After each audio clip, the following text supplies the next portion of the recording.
ஒரே ஒரு ஊர்ல ஒரு ராஜா இருந்தார். அவரு ஒரு வித்தியாசமான ராஜா. எந்த வகையில வித்தியாசமானவர்னு கேட்டா, மக்கள் கிட்ட வரி வசூல் பண்றதுல கொஞ்சம் வித்தியாசமானவர். மற்ற மன்னர்கள் மாதிரி ஒரு நேரடியா வரி வசூல் பண்றது இல்ல, கொஞ்சம் மறைமுகமா அதை பண்ணுவார். அது எப்படின்னா, ஒவ்வொரு குடிமக்களுக்கும் மாசம் ஒரு மரக்கால் நெல்லு மக்கள் கொடுக்கறது இல்ல, ராஜா மக்களுக்கு கொடுப்பார். ஒரு மரக்கால் நெல்ல, அதாவது அரண்மனையில இருந்து ஒவ்வொரு வீட்டுக்கும் நெல் வந்து சேர்ந்துரும். அந்த ஒரு மரக்கால் நெல்ல இவங்க வாங்கிட்டு அதுக்கு பதிலா ஒரு மரக்கால் அரிசியை ராஜாவுக்கு திருப்பி கொடுக்கணும். இதுதான் அந்த ஊர் வழக்கம். ராஜா வந்து ஜனங்களுக்கு நெல்லை கொடுத்துட்டு அதுக்கு பதிலா அதே அளவு அரிசியா திருப்பி வாங்கிக்குவார். இதை தவிர வரி ஏதும் வசூல் பண்றது இல்ல. இப்படி ஒரு ராஜா. இது மேம்போக்கா பாக்குறதுக்கு ஏதோ சாதாரணமா தெரிஞ்சாலும் குடிமக்கள் ரொம்பவும் கஷ்டப்பட்டாங்க. ராஜா கொடுக்கற நெல்லையும் அரிசியாக்கணும், அதோட இன்னும் ஒரு பாதி அரிசியை அவங்க சேர்த்தும் கொடுத்தாகணும். மக்கள் வந்து ராஜாவை திட்ட ஆரம்பிச்சுட்டாங்க. இந்த ராஜா எப்ப சாவார் அப்படின்னு எதிர்பார்க்க ஆரம்பிச்சுட்டாங்க. ஏன்னா ரொம்ப கஷ்டப்படுத்துறாரு அப்படின்னு. பல பேர் அந்த ஊர்ல வீட்டை காலி பண்ணி விட்டு வெளி தேசத்துக்கு போயிட்டாங்க. இங்க காலம் தள்ளுறது ரொம்ப கஷ்டம்னு. மக்கள் எதிர்பார்த்தது மாதிரியே நடந்தது. அந்த மன்னன் நோய் வந்து படுத்த படுக்கை ஆயிட்டான். ராஜா இப்படி சாக கிடக்குறாருன்னு தெரிஞ்சும் மக்கள் யாருமே வந்து பாக்கல. எப்படி பாப்பாங்க? அவர் தான் எப்ப போவாருன்னு பாத்துக்கிட்டு இருக்கிறாங்களே. என்னை ஏன் யாருமே வந்து பார்க்க மாட்டேங்கிறாங்க நம்ம குடிமக்கள்ல அப்படின்னு மந்திரி கிட்ட கேட்டார் ராஜா. நம்ம ஊர்ல மக்கள் எங்க இருக்காங்க பாக்குறதுக்குன்னாரு அவரு. ஏன் என்னாச்சு அவங்களுக்குன்னு கேட்டார். அமைச்சர் அப்பதான் அரசனுக்கு அவன் பண்ணின தவற வந்து சுட்டி காட்டினார். மக்களுக்கு இழைத்த கொடுமையை எடுத்து சொல்லி புரிய வச்சார். அதுக்கப்புறம் தான் மன்னருக்கு ஞானோதயம் வந்தது. செய்த பாவங்களை எண்ணி வருத்தப்பட்டான். மெதுவா அமைச்சர் பக்கம் திரும்பி, எங்க என் புள்ளன்னு கேட்டான். அவர் எங்கேயாவது ஊர் சுத்திக்கிட்டு இருப்பார், சூதாட்ட விடுதிகள்ல கிடப்பார் அப்படின்னாரு அமைச்சர். அவன் எங்க இருந்தாலும் உடனே அழைச்சிட்டு வாங்கன்னு உத்தரவு போட்டார் ராஜா. அடுத்த நாளே இளவரசனை கொண்டாந்து நிறுத்தினாங்க. தந்தையே, என்ன செய்யணும்னா சொல்லுங்க அப்படின்னு கேட்டான் இளவரசன். அவர் சொன்னார், மகனே, மக்களுக்கு வந்து நான் பொல்லாதவன் ஆயிட்டேன், அவங்க எல்லாம் என்ன நல்லவன்னு சொல்லணும். அப்படி அவங்கள சொல்ல வைக்க வேண்டியது உன்னோட பொறுப்புன்னார். தந்தையே, நீங்க வந்து கவலைப்படாதீங்க, உங்களை ரொம்ப ரொம்ப நல்லவர்னு மக்கள் சொல்லும்படியாக நான் செய்யறேன் அப்படின்னா பையன். அதுக்கப்புறம் கொஞ்ச நாள்ல பையன் பட்டத்துக்கு வந்தான். அவன் என்ன பண்ணான், வரி வசூல் பண்ற முறையில ஒரு மாற்றத்தை உண்டு பண்ணான். என்ன மாற்றம் பண்ணனான்னா, ஒவ்வொரு வீட்டுக்கும் ஒரு மரக்கால் உமிய கொடுக்கறது, அதுக்கு பதிலா ஒரு மரக்கால் அரிசியை வாங்கிக்கிறது. அப்பா என்ன பண்ணாரு, நெல்லை கொடுத்துட்டு அரிசியா வாங்கினார். இவன் மகன் வந்து உமிய கொடுத்துட்டு அரிசியா வாங்கினான். கொஞ்ச காலம் ஆச்சு. ஒரு நாள் மந்திரியை கூப்பிட்டு கேட்டான், அமைச்சரே, நம்ம ஊர் மக்கள் என்ன பேசிக்கிறாங்க அப்படின்னு. உங்க அப்பா ரொம்ப நல்லவன்னு பேசிக்கிறாங்க அப்படின்னாரு அமைச்சர். எப்படி இருக்கு பாருங்க, இவன் பண்ற கொடுமையில அப்பங்கார ரொம்ப நல்லவன் ஆயிட்டான். அதாவது இளவரசனை விட பழைய மன்னரே ரொம்ப நல்லவர், ரொம்ப பாதி கஷ்டம் தான் இது முழு கஷ்டம்ங்கிறது மாதிரி ஆயிட்டுது. எப்படியோ அப்பாவுக்கு கொடுத்த வாக்க புள்ள காப்பாத்தி விட்டான். அதாவது மன்னர் ரொம்ப நல்லவர்னு சொல்ல வைக்கிறேன்னு தானே சொன்னான், அதே மாதிரி சொல்ல வச்சுட்டான். இந்த காலத்துல இது மாதிரி அப்பாவுக்கு உதவுற பிள்ளைகள் உண்டு. ஒரு பிள்ளையாண்டான்னு சொன்னான், நான் எங்க அப்பாவுக்கு ரொம்ப ரொம்ப உதவியா இருக்கிறேன் அப்படின்னா. அப்படியா, உங்க அப்பாவுக்கு ரொம்ப உதவியா இருக்கிறியா அப்படின்னா, உங்க அப்பா என்ன செஞ்சுட்டு இருக்காருன்னு கேட்டேன். சும்மாதான் இருக்கிறார் அப்படின்னா அவன். சும்மா இருக்கிறதுக்கு இவன் உதவியா இருக்கிறானா? இப்படி இருக்கிறாங்க. அதாவது நல்லவன் அப்படின்னு பேர் வாங்குறது ரொம்ப கஷ்டம். அதை வந்து எந்த வகையில வாங்கணும்னு முடிவு பண்றதுதான் முக்கியம். அதனால வாழ்க்கையில நாம வந்து மன்னரா இருந்தாலும் சரி, சாதாரண மக்களா இருந்தாலும் சரி, நல்லவன் அப்படிங்கிற பேர் வாங்குறது ரொம்ப முக்கியம். அப்படி நல்லவன்கிற பேர் வாங்கிட்டா வாழ்க்கை ரொம்ப சுலபமா அமையும். ஜப்பான்ல உள்ள ஒரு புத்த விகாரை, அங்க ஒரு வயசான பௌத்த குரு தங்கியிருக்கிறார். ஒரு நாள் ராத்திரி கடுமையான குளிர், அவரால் தாங்க முடியல. பார்த்தார், மரத்துல செஞ்ச புத்த சிற்பங்கள் அங்க நிறைய இருந்தது. அதுல ஒன்றை எடுத்து அதுக்கு தீ மூட்டி அந்த நெருப்புல குளிர் காஞ்சிக்கிட்டு இருக்கிறார். மர சிற்பம் தீ வச்சதும் படபடன்னு வெடிக்க ஆரம்பிச்சுட்டுது. அந்த சத்தத்தை கேட்டதும் அந்த புத்த விகாரையின் குருக்கள் வெளியில ஓடி வந்தார். இவர் ஆனந்தமா குளிர் காஞ்சிக்கிட்டு இருக்கிறார். அவரால் பொறுத்துக்க முடியல. தெருவில் தெரிஞ்சுக்கிட்டு இருந்த அந்த பெரியவரை இங்க தங்க அனுமதிச்சதே அவரு தான். இவர் இப்படி பண்றாருன்னு நினைச்சுக்கிட்டே அவரை கோபமா பார்த்தார். ஏன் இப்படி கோபமா பாக்குறீங்க, இப்படி வந்து உட்காருங்க அப்படிங்கிறாரு இவர். அவருக்கு இன்னமும் கோபம் வந்துட்டுது. எங்கள் கடவுளை வந்து எரிச்சுட்டீங்களே அப்படின்னு சத்தம் போட்டாராம். அப்படியா அப்படின்னு கேட்டுக்கிட்டே அந்த சாம்பலை கிளறினார் இவர். என்ன செய்யறீங்கன்னு கேட்டிருக்காரு அவர். நான் எலும்புகளை தேடுறேன்னாராம். நீங்க ஒரு பைத்தியம், இது ஒரு மர சிற்பம், இதுல எலும்புகள் கிடையாது அப்படின்னாராம். அவருக்கு கோபம் வந்துட்டுது. உடனே வெளியில போங்கன்னு கத்தியிருக்கார். வெளியில தள்ளி கதவையும் சாத்தி விட்டாராம். மறுநாள் காலையில கதவை திறந்து பார்த்தா அந்த வயசான பெரியவர் ஒரு மயில்கல் மேல சில காட்டு பூக்களை வச்சு புத்தம் சரணம் கச்சாமின்னு சொல்லிக்கிட்டே இருக்கிறார். இவருக்கு சந்தேகமாக போட்டுது. கிட்ட போனார். என்ன செஞ்சுக்கிட்டு இருக்கீங்கன்னு கேட்டார். இது என்னுடைய காலை நேர பிரார்த்தனைனாராம். நிஜமாவே நீங்கள் ஒரு பைத்தியமாக தான் இருக்கணும், ஏன்னா அது ஒரு மைல்கல் அப்படின்னாராம். இப்போ அந்த பெரியவர் சொன்னாராம், நீங்கள் ஒரு மரத்தை புத்தராக நினைக்கும் பொழுது நான் ஏன் ஒரு மைல்கல்ல புத்தராக நினைக்கக்கூடாது? நான் புத்தரை எரிக்கலாம், ஏன்னா அவரை நான் நேசிக்கிறேன். அந்த சிற்பம் மரத்தால் ஆனதுங்கிறது எனக்கு தெரியும். நான் ஒரு மைல்கல்லை தொழலாம், ஏன்னா அது எனது பூக்களை தாங்குது. நான் இந்த மைல்கல்லுக்குள்ளே மறைஞ்சிருக்கிற புத்தரை பார்க்கிறேன். யாராவது ஒரு சிற்பி இதை சிலையாக்கினாதான் நீங்கள் புத்தரை பார்க்க முடியும். அன்னைக்கு ரொம்ப குளிராக இருந்தது. நான் எனக்குள்ளே இருக்கிற புத்தரையும் பாதுகாக்கணும்.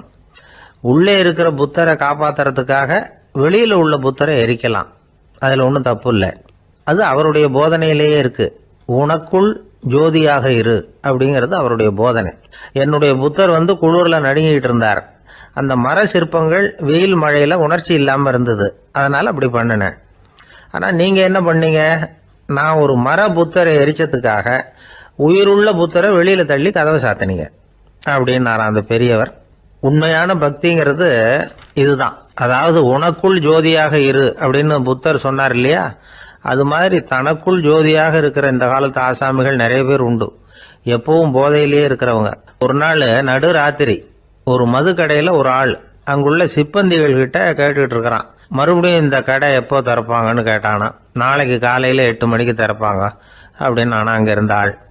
அவன் திருப்பி திருப்பி அதையே கேட்டுக்கிட்டு இருக்கான். இவனுக்கு பதில் சொல்லி சொல்லி அழுத்து போச்சு. அதான் சொல்கிறேன் ஐயா, நாளைக்கு காலையில் வா அப்படின்னாங்களாம். அதுக்கு இவன், நான் வர்றதுக்காக கேட்கலையா, நேத்திக்கு வந்தவன் உள்ளேயே மாட்டிக்கிட்டேன், வெளியில் போகிறதுக்காக கேட்டேன் அப்படின்னா. என்னுடைய நண்பர் ஒருத்தர், அவர் விரல்ல நகமே இருக்காது. என்ன காரணம்னு நினைக்கிறீங்க? எல்லாத்தையும் அவரே கடிச்சு துப்பிடுவார். அப்படி ஒரு பழக்கம். சின்ன குழந்தைகள் நகம் கடிக்குது, விரல் சூப்புது. இதுக்கு என்ன காரணம் தெரியுமா? குழந்தைகள் மனசுல ஏற்படக்கூடிய ஒருவித பாதுகாப்பின்மை, இன்செக்யூரிட்டி, அல்லது தான் சரியா கவனிக்கப்படல அப்படிங்கிற எண்ணத்தோட வெளிப்பாடு தான் அது அப்படிங்கிறாங்க டாக்டர்கள். சில இடங்கள்ல 2வது குழந்தை பிறந்த உடனே பெரியவர்கள் கவனம் முதல் குழந்தைகிட்ட இருந்து கொஞ்சம் விலகி 2வது குழந்தைகிட்ட போயிடும். அந்த சமயத்துல முதல் குழந்தைக்கு இந்த பழக்கம் ஏற்படுறதுக்கு வாய்ப்பு உண்டா. சில குடும்பங்கள்ல கணவன் மனைவி 2 பேருமே வேலைக்கு போறவங்களா இருப்பாங்க. குழந்தை ரொம்ப நேரத்துக்கு பெத்தவங்களை பிரிஞ்சு இருக்க வேண்டிய சூழ்நிலை இருக்கும். குழந்தை ஒரு பாதுகாப்பின்மையை உணர ஆரம்பிக்கும். இந்த பழக்கம் வந்துடும்.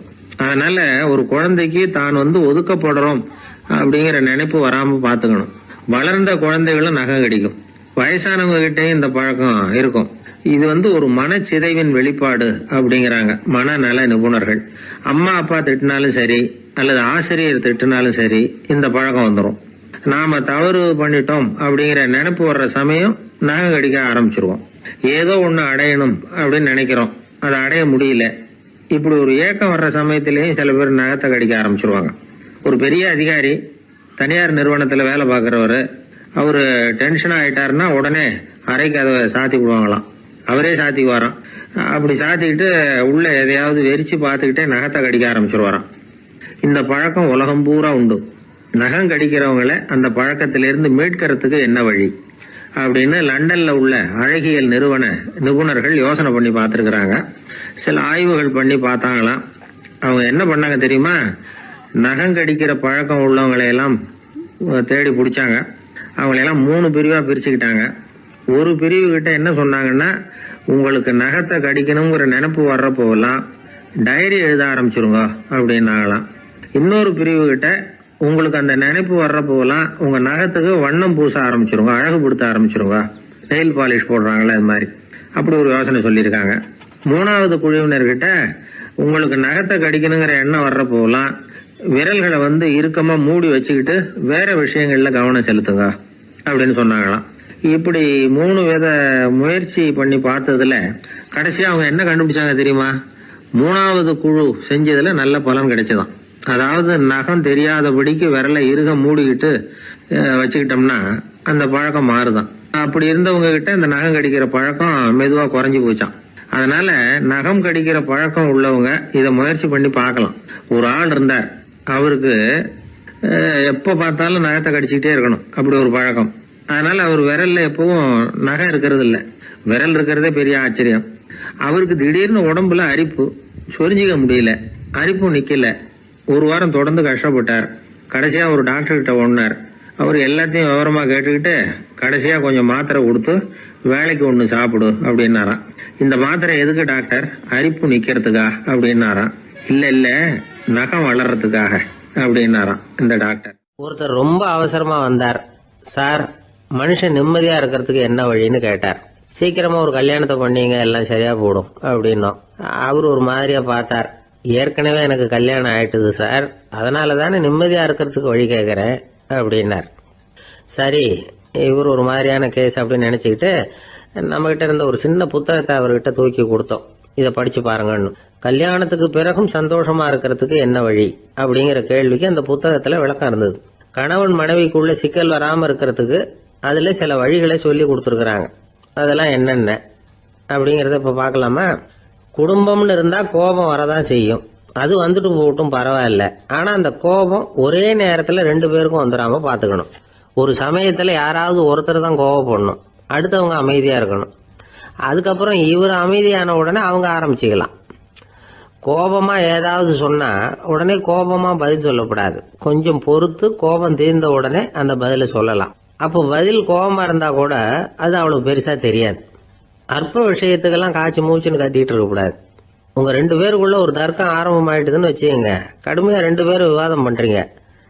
உங்கள ஒருத்தர் இதுல ஜெயிக்கணும்னா அது நீங்களா இருக்க வேணாம், அடுத்தவங்க ஜெயிக்கிறதுக்கு நீங்க துணையா இருங்களேன். அப்படின்னா நீங்க கொஞ்சம் விட்டு கொடுக்கணும், அவ்வளவுதான். ஏதாவது குத்தம் சொல்லணுமா, செஞ்ச தப்ப சுட்டி காட்டணுமா, விமர்சனம் பண்ணணுமா, பண்ணுங்க, வேணான்னு சொல்லல. ஆனா சொன்னதை அப்படி சொல்றத கொஞ்சம் அன்பா இதமா சொல்லுங்க.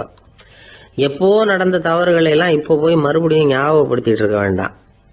நான் அப்பவே சொன்னேன் இந்த புடவை வேணாம்னு, நீங்க தான் கேட்கல, இப்ப பாருங்க கிழிஞ்சு போச்சு இப்படின்னு கத்துனாங்க ஒரு அம்மா. எப்போ சொன்னீங்கன்னு கேட்டா ஒரு 10 வருஷத்துக்கு முன்னாடி தீபாவளி சமயத்துல அப்படிங்கிறாங்க. அது என்ன இன்னும் அப்படியே புதுசாகவே இருக்கும்? உங்களுக்கு அவர் தான் பெருசு, அவருக்கு நீங்க தான் பெருசு. அதை விட இந்த உலகத்துல வேற எதுவும் முக்கியம் இல்லைன்னு நினைக்கணும். நீ தான் என்னுடைய உலகம்னு எத்தனை தடவை சொல்லியிருப்பீங்க? அதெல்லாம் வெறும் வசனமா போயிடக்கூடாது. ஏதாவது ஒரு பிரச்சனையை பத்தி கடுமையா விவாதம் பண்ணிட்டு இருக்கீங்க, அதை அப்படியே பாதியில விட்டுட்டு படுக்கைக்கு போயிடக்கூடாது. சொச்சத்தை நாளைக்கு பேசிக்கலாம்னு. அப்படி போனா தூக்கம் வராது. பிரச்சனையை ஒரு முடிவு பண்ணிக்கிட்டு அதுக்கப்புறமா தூங்க போகணும். ஒரு நாள்ல ஒரு தடவையாவது உங்க ஜோடியை பாராட்டி நல்ல விதமா கனிவா ஒரு வார்த்தை சொல்லணும் அப்படின்னு தீர்மானம் பண்ணீங்க. ஏதாவது தப்பு பண்ணிவிட்டீங்கன்னா பரவாயில்ல, அதை ஒத்துக்கிறதுக்கும் மன்னிப்பு கேட்கறதுக்கும் தயாரா இருக்கணும். அது ஒன்றும் கேவலம் கிடையாது. வீட்டுக்குள்ள தானே கேட்க போறீங்க, வெளியில யாருக்கு தெரிய போதும்? எப்படியோ உங்களுக்குள்ள ஒரு சமரசம் ஆனா சரிதான். ஒரு தகராறுன்னு எடுத்துக்கிட்டா குறைஞ்சபட்சம் அதுக்கு 2 பேர் தேவை. தனியாவே உட்காந்துக்கிட்டு நான் இப்ப தகராறு பண்ணிட்டு இருக்கிறேன் அப்படின்னு யாரும் சொல்ல முடியாது. 2 பேர் தகராறு பண்றாங்கன்னா பொதுவா அந்த 2 பேர்ல யாரு அதிகமா பேசுறாங்களோ அவங்க பேர்ல தான் தப்பு இருக்கும். அதை மனசுல வச்சுக்கணும்.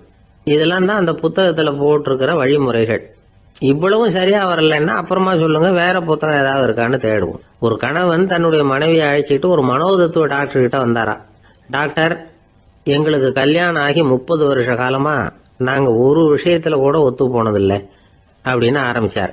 உடனே அந்த அம்மா குறுக்கிட்டு, அது 30 வருஷம் இல்ல 32 வருஷம் அப்படின்னாங்களாம். ஐயா, என்னுடைய நூல் வெளியீட்டு விழாவுக்கு அவசியம் நீங்க வரணும் அப்படின்னு கூப்பிட்டார் ஒருத்தர். எப்போ வரணும்னு கேட்டேன். அடுத்த வாரம்னார். சரி, புத்தகம் தயாராயிட்டுதா அப்படின்னு. நாளைக்கு தான் அச்சிக்க கொடுக்க போறேன்னார். என்னங்க இது, புத்தகம் அச்சிடுறதுக்கு முன்னாடியே அழைப்புதழை அச்சடிச்சுட்டீங்களே அப்படின்னு கேட்டேன். அதனால என்னங்க, அந்த காலம் மாதிரியா போலாம்? அச்சுக்கலை எவ்வளவோ முன்னேறியாச்சுங்க. Linotype, monotype, phototype, laser, இப்படி என்னென்னமோ வந்தாச்சு. இன்னைக்கு கொடுத்தா நாளைக்கே புத்தகம் தயார் அப்படின்னார். இப்படி இந்த அளவுக்கு முன்னேறி இருக்கிற இந்த அச்சுக்கலை ஆரம்பத்தில் எப்படி இருந்தது தெரியுமா? அந்த காலத்துல காகிதம்னா என்னன்னே தெரியாது. அப்படி ஒன்று கண்டுபிடிக்கப்படவே இல்லை. அப்பெல்லாம் எதையாவது ஒன்று எழுதணும்னா அதுக்கு ஆட்டு தோலை தான் பயன்படுத்தி இருக்கிறாங்க. கண்ணுக்குட்டி தோல் கூட அதுக்கு உபயோகப்பட்டு தான். ஐரோப்பாவில் இருந்த பாதிரியார்கள் தோல்ல எழுதப்பட்ட புத்தகத்தை தயாரிக்கிறதுல ரொம்ப கெட்டிக்காரங்களாம். எகிப்து, அப்புறம் மத்திய தரைக்கடல் ஓரத்தில் உள்ள நாடுகள், இங்கெல்லாம் தோல் தான் எழுது பொருளா பயன்பட்டு வந்திருக்குது. ஆனால் நம்ம நாட்டில் ஓலைச்சுவடிகளை எழுத்துக்கு பயன்படுத்தி இருக்கிறாங்க. எழுதுறதுக்கு தோலை பயன்படுத்தினவங்க பிறகு பேப்பரைஸ் அப்படிங்கிற கோரை புல்லை அதுக்கு பயன்படுத்தினாங்களாம். இதெல்லாம் அப்படி கொஞ்சம் கொஞ்சமாக கண்டுபிடிச்சிட்டு வந்திருக்கிறாங்க. அந்த புல்லை கச்சிதமாக நறுக்க வேண்டியது, நல்லா பதப்படுத்த வேண்டியது, அதுக்கப்புறம் அதில் எழுத வேண்டியது, அவ்வளவுதான். பேப்பருங்கிற சொல்லே இந்த பேப்பைரஸ் அப்படிங்கிறதுலேருந்து வந்தது தான். அதுக்கப்புறம் தான் காகிதம் வந்தது. இதை முதல்ல சீன நாட்டில் தான் கண்டுபிடிச்சாங்க. அது வந்த பிறகு அச்சு எந்திரம் கண்டுபிடிக்க வேண்டிய அவசியம் ஏற்பட்டது. அதை கண்டுபிடிச்சவர் ஜெர்மானிய அறிவியல் அறிஞர் ஜான் கூட்டன்பர்க். அச்சு கலைக்கு அடித்தளம் அமைச்சவர் அவர் தான். ஜெர்மனியில மெயின்ஸ் அப்படிங்கிற ஊர்ல 1399 பிறந்தார். அவரோட மாமன் ஒருத்தர் உலோக வேலையில வல்லவர். அவர்கிட்ட இந்த வேலையை கத்துக்கிட்டார். அதோட வைர கற்களை பட்டை தீட்டுறதுலயும் ரொம்ப தேர்ச்சி பெற்றிருந்தார். இளம் வயசுலயே சும்மா இருக்க மாட்டாராம். எதை செஞ்சாலும் அதை திறமையா செய்வாராம். அவர் தான் முதல்ல மர அச்சு எழுத்துக்களை உருவாக்கினார். அது மேல மை தடவி பிரதிகள் எடுத்தார். அதுக்கப்புறம் உலோக எழுத்துக்கள், முதல்ல காரியம், அப்புறம் இரும்பு, அப்புறம் கலப்பு உலோகம், பிறகு அச்சடிக்கிறதுக்கு எந்திரம் ஒன்றையும் உருவாக்கினார். முதல்ல பைபிள் அச்சடிச்சார். 1468 அவர் இறந்து போனார். 16ஆம் நூற்றாண்டுல மேலை நாடுகள்ல இருந்து மர எழுத்துக்களை கொண்டுகிட்டு தமிழ்நாட்டில் கிறிஸ்துவ நூல்களை அச்சிட்டாங்க. அப்பெல்லாம் அச்சகங்கள் போதிய அளவுக்கு இங்கே இல்லை. அதுக்கு என்ன காரணம்னா, இந்தியர்கள் அச்சகங்களை நடத்தக்கூடாது அப்படின்னு சட்டம். 1835 வரைக்கும் அந்த சட்டம் நடைமுறையில் இருந்தது. இந்த நிலைமையில அங்கேயும் இங்கேயுமா 1-2 அச்சகங்கள் ஆரம்பமாச்சு. 1713 தரங்கம்பாடியில லூத்தரன் மிஷன் அச்சகம், அதே ஆண்டுல சென்னையில SPCK அச்சகம். இது ரெண்டும் தான் இந்தியாவில் முதல்ல தொடங்கப்பட்ட அச்சகங்கள். ஆட்டுத்தோல்லையும் ஓலைச்சுவடியிலையும் எழுதப்பட்ட எழுத்துக்கள் இன்னைக்கு எங்கேயோ போயிட்டுது. ஆனா நம்ம ஊர்ல எழுத்தாளர்கள் நிலைமை தான் ஒன்னும் சொல்லிக்கிறது மாதிரி இல்லை. நம்ம ஆள் ஒருத்தர் சொன்னார், சார் நான் சொந்தத்துல ஒரு அச்சாபீஸ் வச்சிருந்தேன், இப்பவும் வச்சிருக்கிறேன். அதனால என்னுடைய படைப்புகளை புத்தகமா வெளியிடுறதுல எனக்கு ஒன்றும் கஷ்டம் இல்லை. வருஷத்துக்கு ஒரு புத்தகம் எழுதி வெளியிட்டுருவேன். 15 வருஷமா இலக்கிய உலகத்துக்கு இப்படி சேவை செஞ்சுக்கிட்டு வர்றேன். ஆனா இந்த வருஷம்தான் வாசகர்கள் எனக்கு பாராட்டு விழா நடத்தி இருக்கிறாங்க அப்படின்னார். இந்த வருஷம் அப்படி என்ன விசேஷம் அப்படின்னு கேட்டோம். இந்த வருஷம்தான் நான் எந்த புத்தகம் எழுதி வெளியிடாம இருந்தேன், அதுக்காகத்தான் எனக்கு இந்த பாராட்டு விழா அப்படின்னார். ஒரு சின்ன பையன் வந்தான். அவனை பார்த்து ஒரு கேள்வி கேட்டோம். ஏன்ப்பா உங்க வீட்டில் அம்மா புத்திசாலியா அப்பா புத்திசாலியா அப்படின்னு. அவன் அலட்சியமா நம்மளை பார்த்து சிரிக்கிறான். என்ன சார் இது, இந்த காலத்தில் இது கூட தெரியாமல் இருக்கிறீங்களே அப்படிங்கிறான். ஒரு சின்ன பையன் நம்மளை பார்த்து இப்படி கேட்டு விட்டானே அப்படின்னு நினைக்கிறப்போ நமக்கு ஒரு மாதிரி ஆயிடும். அதுக்கப்புறம் தான் இந்த தாத்தா பாட்டியெல்லாம் சொல்ற ஒரு கதை ஞாபகத்துக்கு வந்தது. அது என்ன கதை தெரியுமா? ஒரு ஊர்ல ஒரு அம்மாவும் பிள்ளையும் இருந்தாங்களாம். அந்த மகனுக்கு திடீர்னு தேசாந்திரம் போய் வரணும்னு ஆசை வந்துட்டுது. ஊரா போய் சுத்தி பார்க்கணுங்கிற ஆசை. அந்த அம்மாவுக்கு இது பிடிக்கல. மகனை பிரிஞ்சு இருக்கிறதுக்கு அவங்க மனசு இடம் கொடுக்கல. வேணாப்பான்னு சொல்லி பார்த்தாங்க, அவன் கேட்கல. திடீர்னு புறப்படவும் செஞ்சுட்டான். சரி, இனிமே அவனை தடுக்க முடியாதுன்னு முடிவு பண்ணிக்கிட்டாங்க அந்த அம்மா. இருந்தாலும் புத்திசாலித்தனமா ஒரு யோசனை பண்ணாங்க. மகனை கிட்டத்தில் கூப்பிட்டாங்க. அவங்ககிட்ட சொன்னாங்க, இதை பாருப்பா, நீ தேசாந்தரம் போறதுன்னு தீர்மானம் பண்ணிவிட்ட, அதை நான் தடுக்கல, போயிட்டு வந்துடும். ஆனா போறதுக்கு முன்னாடி எனக்கு ஒரு வாக்குறுதி கொடுத்துட்டு போ அப்படின்னாங்க. போறப்போ ராத்திரியா இருந்தாலும் பகலா இருந்தாலும் சரி, புளிய மரத்து நிழல்ல தான் தங்கணும். திரும்பி வர்றப்போ இரவும் பகலும் நீ வேப்ப மரத்து நிழல்லே தங்கணும் அப்படின்னாங்க. சரி, அப்படியே செய்யறேன்னு சொல்லி வாக்குறுதி கொடுத்தான் பையன். புறப்பட்டு போனான். போற வழியில புளிய மரத்து நிழல்லையே தங்கினான், தூங்கினான். அப்படி போய்கிட்டே இருந்தான். 7வது நாள் அவன் உடம்பு சுகம் இல்லாம போயிட்டுது. ரொம்பவும் பலவீனம் ஆயிட்டான். இனிமே நடக்க முடியாதுங்கிற நிலைமை வந்துட்டுது. யோசிச்சு பார்த்தான். சரி, இதுக்கு மேல போக வேண்டாம் அப்படின்னு முடிவு பண்ணிட்டு திரும்பி வர ஆரம்பிச்சுட்டான். திரும்பி வர்றப்போ வழியில வேப்ப மரத்து நிழல்லையே தங்கி வந்தான். நாளுக்கு நாள் உடம்பு சரியா வந்துட்டுது. 7வது நாள் வீட்டுக்கு சேர்றான். உடம்பு பழையபடியே கலகலப்பாயிட்டுது. பூரண சுகம். தேசாந்திரம் போன பையன் திரும்பி வந்துட்டானே அப்படின்னு அந்த அம்மா ஆச்சரியப்படலை. ஏன்னா அவங்களுக்கு தெரியும் இப்படி ஆகும்னு. பையன் சீக்கிரமா திரும்பி வரணுங்கிறதுக்காக தான் அவங்க அந்த யோசனையை சொன்னாங்க. என்ன விஷயம்ங்கிறதையும் அவங்களே சொன்னாங்க. மகனே, புளிய மரத்து நிழல் உடம்புக்கு உஷ்ணத்தை கொடுக்கும், சீக்க உண்டாக்கும். அதனால நீ தொடர்ந்து புளிய மரத்து நிழலில் தங்கினாவே நோய்க்கு ஆளாயிட்ட. அதனால நல்ல பயணத்தை முடிச்சுக்கிட்டு திரும்பி வரணுங்கிற முடிவுக்கு வந்துட்ட. திரும்பி வர்றப்போ நீ தங்கினது வேப்ப மரத்து நிழல். அது உடம்புக்கு குளிர்ச்சியை தரக்கூடியது, நோயை தீர்க்கக்கூடியது. அதனால சுகமா வீட்டுக்கு சேர்ந்துட்ட. உன்னோட தேசாந்திர பயணத்தை தடுக்கிறதுக்காக தான் இப்படி பண்ணினேன் அப்படின்னாங்களாம் அந்த அம்மா. பாத்தீங்களா அம்மாவோட புத்திசாலித்தனத்தை? அப்பாவா இருந்தா இப்படியா பண்ணுவார்? ஒரு அப்பா பையன்கிட்ட 10 ரூபா கொடுத்து இதை எடுத்துக்கிட்டு அடுத்த ஊருக்கு போய் அங்க இருக்கிற மாமா கிட்ட இதை கொடுத்துட்டு வாடா, வழியில எங்கேயாவது மரத்தடியில படுத்து தூங்கி விடாதே அப்படின்னு எச்சரிக்கை பண்ணி அனுப்புனாராம். பையனுக்கு எச்சரிக்கையா வாழறது எப்படிங்கிறத கத்து கொடுக்கறதுக்காக இப்படி பண்ணார்.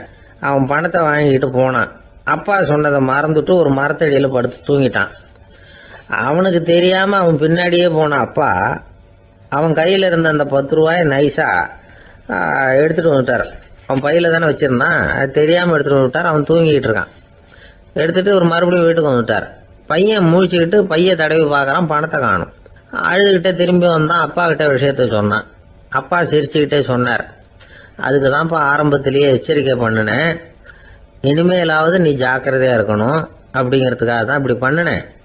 அந்த பணம் எங்கேயும் போயிடல, நான் தான் அதை உனக்கு தெரியாம எடுத்து வச்சிருக்கிறேன். இதோ பாரு அப்படின்னு சொல்லிட்டு சைடு பாக்கெட்ல கையை விட்டா அது ஓட்டையா இருக்கு. அதை எவனோ ஏற்கனவே கத்திரிச்சு எடுத்துட்டு போயிட்டான். இப்ப அப்பா முகத்துல அசடு வழிஞ்சுதான். கடற்கரை ஓரமா ஒரு பெரியவர் கையால மணலை கீறிக்கிட்டே உட்காந்துருக்கிறார். என்னத்தையும் தேடிட்டு இருக்கிறது மாதிரி தெரிஞ்சது. மெதுவா கிட்டத்துல போய் என்னத்தை தேடிட்டு இருக்கிறீங்க அப்படின்னு கேட்டோம். அவரு சாவகாசமா நிமிந்து பார்த்து நிம்மதியை தேடிட்டு இருக்கிறேன்னார். நாங்க ஒரு மாதிரி ஆயிட்டோம். இருந்தாலும் சமாளிச்சுக்கிட்டு, சார் மணல்ல கிழிஞ்சல் தான் கிடைக்கும், நிம்மதி கிடைக்காது அப்படின்னோம். சரி, இன்னைக்கு வசமா நம்ம கிட்ட ஒரு ஆள் மாட்டிக்கிட்டார் அப்படின்னு நினைச்சு அவர் பக்கமா போய் உட்காந்துக்கிட்டு கதை சொல்ல ஆரம்பிச்சிட்டோம். ஒரு பெரிய மன்னர் இருந்தார். அவருக்கு எல்லா வசதியும் இருந்தது. இருந்தாலும் ஒரே ஒரு குறை. அது என்னன்னா நிம்மதி இல்லைங்கிற குறை. அரண்மனையில தினமும் கலை நிகழ்ச்சி, நாட்டியம் எல்லாம் நடந்துகிட்டு தான் இருந்தது. இருந்தாலும் நிம்மதி இல்லை. சரி, நிம்மதி எங்க கிடைக்கும் அப்படின்னு தேட ஆரம்பிச்சார். உடனே அதுக்கான முயற்சிகள்ல தீவிரமா இறங்கினார். நாட்டுல உள்ள தத்துவ மேதைகளை எல்லாம் கூப்பிட்டுட்டு வர சொன்னார். எல்லாரும் சேர்ந்தாங்க. அவங்கள பார்த்து நிம்மதி எங்க இருக்குது அப்படின்னு விசாரிச்சார். அவங்களுக்கு அது தெரிஞ்சா ஏன் இப்படி ராஜா முன்னாடி நின்றுட்டு இருக்க போறாங்க? ராஜாவோட கேள்விக்கு ஒவ்வொருத்தரும் ஒவ்வொரு மாதிரி விளக்கம் கொடுக்க ஆரம்பிச்சிட்டாங்க. எந்த பதிலும் ராஜாவுக்கு திருப்தி அளிக்கக்கூடிய அளவுக்கு இல்ல. சரி, போயிட்டு வாங்கன்னு சொல்லி அவங்களை எல்லாம் அனுப்பி வச்சுட்டார். ஒரு நாள் அவர் மாளிகையில உப்பருகையில நின்றுட்டு இருக்கிறார். அந்த சமயத்துல தெருவுல ஒரு பிச்சைக்காரன் ரொம்ப உல்லாசமா பாட்டு பாடிக்கிட்டே போயிட்டு இருக்கிறான். குரல்ல ஒரு சந்தோஷம், நடையில ஒரு மிடுக்கு. அவன்கிட்ட கொஞ்சம் கூட கவலை இருக்கிறதா தெரியல. உடனே ராஜா அதை பார்த்தார். ஏவலாளிகளை கைதட்டி கூப்பிட்டார். உடனே ஓடி போய் அந்த பிச்சைக்காரனை இங்க அழைச்சிட்டு வாங்கன்னு உத்தரவு போட்டார். இவங்க உடனே ஓடி போய் அவனை கூப்பிட்டாங்க. அரண்மனைக்கு வாழ்ந்தாங்க. அவன் வரல. அரண்மனைக்குள்ள அடி எடுத்து வைக்க மாட்டேன்னு சொல்லிவிட்டான். ராஜா கிட்ட விஷயத்த சொன்னாங்க. அவருக்கு ரொம்ப ஆச்சரியம், இப்படி ஒரு ஆள் இருக்கிறானா அப்படின்னு. சரி, அவன் என்னதான் சொல்றான் அப்படின்னு விசாரிச்சார். இவன் மறுபடியும் தெருவுக்கு போய் கேட்டாங்க. என்ன பார்க்கணும்னா ராஜா விருப்பப்பட்டாருன்னா அவரை வேணும்னா இங்க வர சொல்லுங்க அப்படின்னு சொல்லிவிட்டான். அதை ராஜா கிட்ட சொன்னாங்க. அவருக்கு கோபம் வரல. இவ்வளவு சுதந்திர உணர்வோட இருக்கிறவன் சாதாரண ஆளா இருக்க முடியாது அப்படின்னு நினைச்சார். உடனே கிடுகிடுன்னு இறங்கி தெருவுக்கு வந்தார். பிச்சைக்காரங்கிட்ட போனார். நீ கவலைப்படாம சந்தோஷமா பாடிட்டு போறியே, அது எப்படி முடியுது உன்னால அப்படின்னு கேட்டார். ஏன் அப்படி கேக்குறீங்கன்னு அவன், அதுக்கு இல்ல, எனக்கு அரண்மனையில எவ்வளவோ சுகபோகங்கள்லாம் இருக்கு, இருந்தாலும் நிம்மதி இல்ல. இது ஏன்னு எனக்கு தெரியல. இந்த தேசத்துல உள்ள அறிஞர்களை எல்லாம் கூப்பிட்டு கேட்டு பார்த்துட்டேன், அவங்களுக்கும் தெரியல. உன்னை கேட்டா தெரியும்னு நினைச்சேன், அதனாலதான் சந்திக்கிறதுக்கு ஆசைப்பட்டேன். ஆனா நீ வரமாட்டேன்னுட்டியே அப்படின்னார். பிச்சைக்காரன் கடகடன்னு சிரிக்க ஆரம்பிச்சுட்டான். மகிழ்ச்சிக்கும் உங்களுக்கும் தடையா இருக்கிறது இந்த மாளிகை தான்.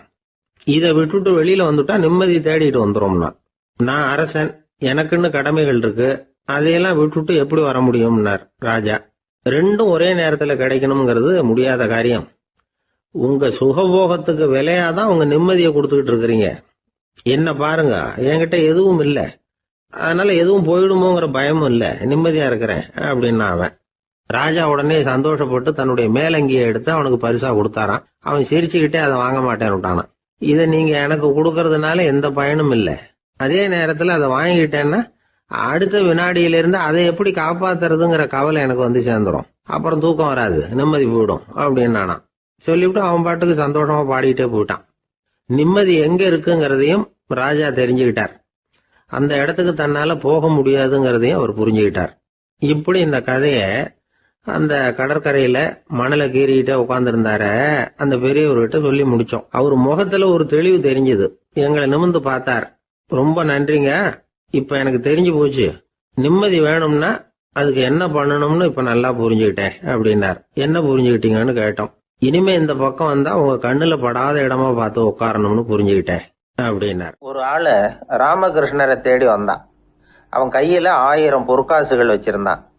அதை அவர்கிட்ட கொடுத்து இதை ஏத்துக்கணும் அப்படின்னு ரொம்ப பணிவா கேட்டுக்கிட்டான்.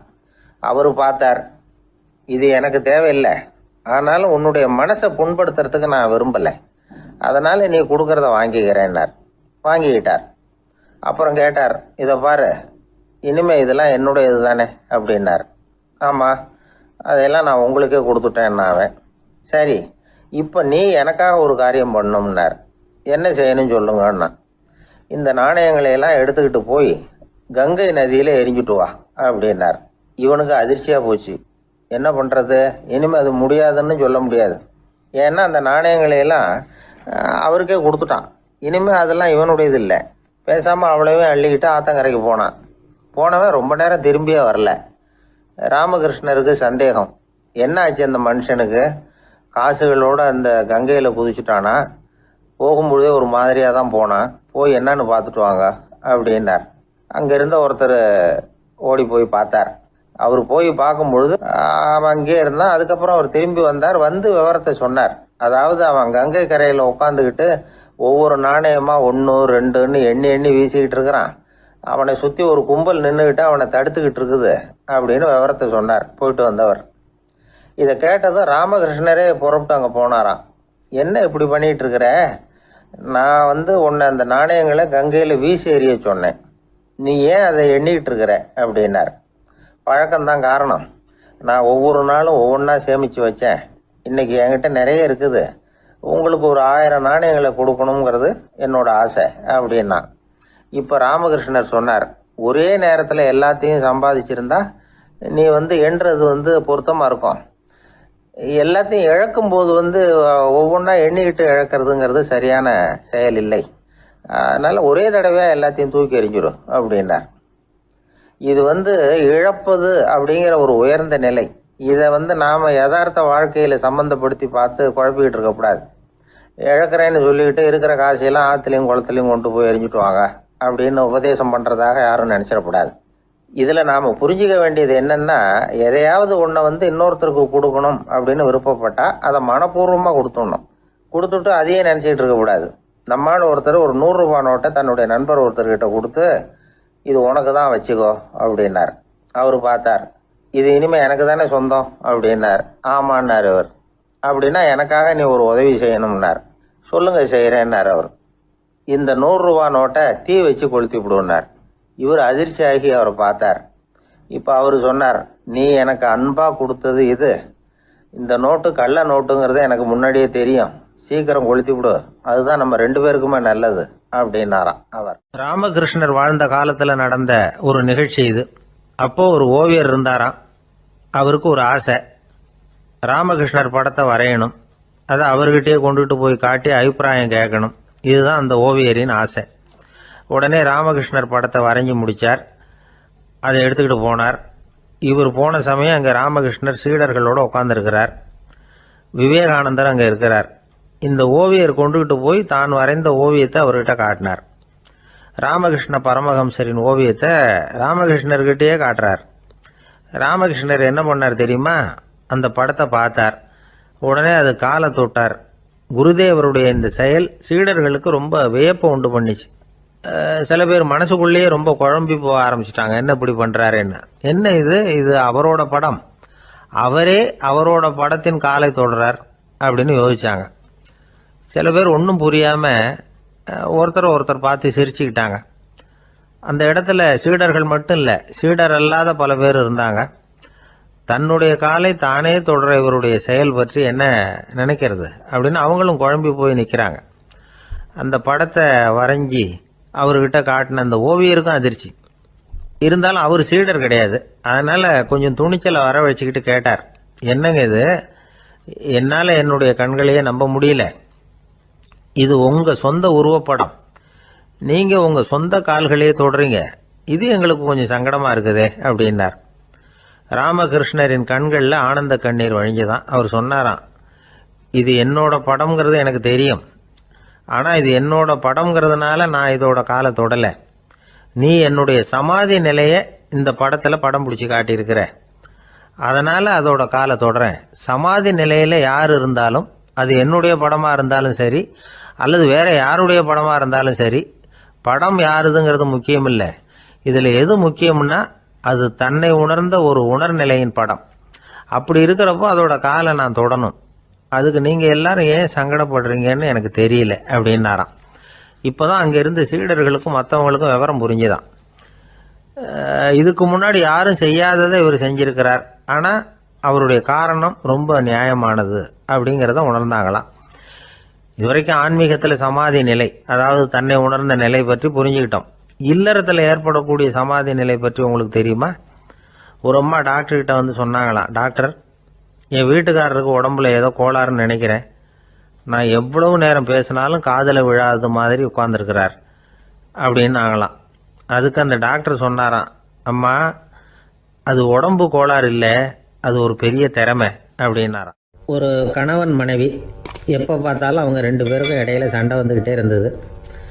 இதில் என்ன ஆச்சரியங்கிறீங்களா? நான் அதுக்காக சொல்ல வரல, இது வேற விஷயம். அதாவது சண்டை போடாமல் இருக்கிறதுக்கு வழி சொல்கிற தகவல் இது. நான் சொன்ன அந்த கணவன் மனைவி எப்படின்னா, கணவன் ஒரு வார்த்தை சொன்னால் மனைவி கிட்டேருந்து 2 வார்த்தை பதிலாக வரும். இதுக்கு கணவன் கிட்டேருந்து 4 வார்த்தை பதிலாக வரும். இப்படி வார்த்தைகள் பெருகி போய் கடைசியில் வம்புல வந்து முடியும். அந்த அம்மா பொறுத்து பார்த்தாங்க, அவங்களால தாக்கு பிடிக்க முடியல. பக்கத்து வீட்லேயே ஒரு கணவன் மனைவி இருந்தாங்க, அவங்களுக்குள்ள சண்டை வர்றதில்லை. அது எப்படி அவங்களால மட்டும் சண்டை போடாமல் இருக்க முடியுது அப்படின்னு இந்த அம்மாவுக்கு ஆச்சரியம். ஒரு நாள் நேராக பக்கத்து வீட்டு அம்மாக்கிட்டே போய், ஏம்மா நீங்கள் எப்படி கணவனும் மனைவியும் சண்டை போட்டுக்காமல் இருக்கிறீங்க, அது எப்படி முடியுது உங்களால் அப்படின்னு கேட்டாங்க. அதுக்குன்னு ஒரு மருந்து இருக்குது, அதை சாப்பிட்டா சண்டை வராது அப்படின்னாங்க அவங்க. சரிங்க, அந்த மருந்தை அவர் சாப்பிட மாட்டேன்னு சொல்லிட்டா என்ன பண்ணுறது அப்படின்னு கேட்டிருக்கிறாங்க இவங்க. அந்த மருந்து அவருக்கு இல்லைம்மா, உனக்கு தான் அப்படின்னாங்களாம் அவங்க. அப்படியா, அப்படின்னா கொடுங்க, ரொம்ப நல்லதாக போச்சு. அதை எப்படி சாப்பிட்றதுங்கிற விவரத்தையும் சொல்லுங்கள், எங்கே அது கிடைக்குங்கிறதையும் சொல்லுங்கள், வாங்கிக்கிறேன் அப்படின்னு கேட்டாங்களாம் இவங்க. வேறு எங்கேயும் போய் வாங்க வேண்டாம், என்கிட்டே இருக்க அந்த மருந்து அதில் கொஞ்சம் தர்றேன், வாங்கி வச்சுக்க. உன் வீட்டுக்காரர் உன்னோட சண்டையை ஆரம்பிக்கிறப்போலாம் நீ இந்த மருந்தில் 1 ounce வாயில் ஊற்றிக்கணும். அதை உடனே குடிச்சிடக்கூடாது, ஒரு 5 நிமிஷமாவது அது வாயில் இருக்கணும், அதுக்கப்புறம் குடிச்சிடலாம் அப்படின்னு சொல்லி ஒரு பாட்டில் மருந்தை இந்த அம்மா கிட்ட கொடுத்து அனுப்புனாங்களாம். மருந்தை எடுத்துக்கிட்டு இந்த அம்மா வீட்டுக்கு வந்திருக்கிறாங்க. வீடு பூட்டி இருந்ததுனால கணவன் வந்து வாசல்லையே காத்துக்கிட்டு இருக்கிறான். மனைவியை கண்டதும் சண்டை போட ஆரம்பிச்சிட்டான். வீட்டை பூட்டி விட்டு எங்கே போய் தொலைஞ்ச, எவ்வளோ நேரமாக ஒரு மனுஷன் வாசல்லையே காத்துட்டு கிடக்கிறது அப்படி இப்படின்னு கத்த ஆரம்பிச்சிட்டான். மனைவி இதுக்கு பதிலே சொல்லலை. அந்த அம்மா பேசாமல் வீட்டை திறந்தாங்க, சமையல் அறைக்குள்ளே போனாங்க, 1 ounce மருந்தை வாயில் ஊற்றிக்கிட்டாங்க. அன்னைக்கு சண்டை வந்து மேற்கொண்டு வளரவே இல்லை, நின்றுட்டுது. மருந்து பரவாயில்லை.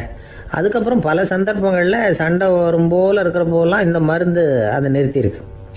பிரமாதமான மருந்தாக இருக்குது இதை கொஞ்சம் அதிகமாகவே வாங்கி வீட்டில் வச்சுக்க வேண்டியது தான் அப்படின்னு முடிவு பண்ணிக்கிட்டு இந்த அம்மா மறுபடியும் பக்கத்து வீட்டு அம்மாக்கிட்ட போனாங்க. எவ்வளவு விலையானாலும் சரி, நான் காசு கொடுத்து வாங்கி வச்சுக்கிறேன், எந்த கடையில் இருக்குது இந்த மருந்து சொல்லுங்க அப்படின்னு கேட்டாங்க. இந்த மருந்துக்கு விலையே கிடையாதுங்க, இலவசமாகவே கிடைக்கும்னாங்களாம் அவங்க. அது எப்படி விலையில்லாமல் இதை விற்க முடியுது அப்படின்னு கேட்டாங்களாம் இவங்க. அது மருந்தாக இருந்தால் தானே விலை வைக்கிறதுக்கு, அது வெறும் தண்ணி தானே அப்படின்னாங்களாம்.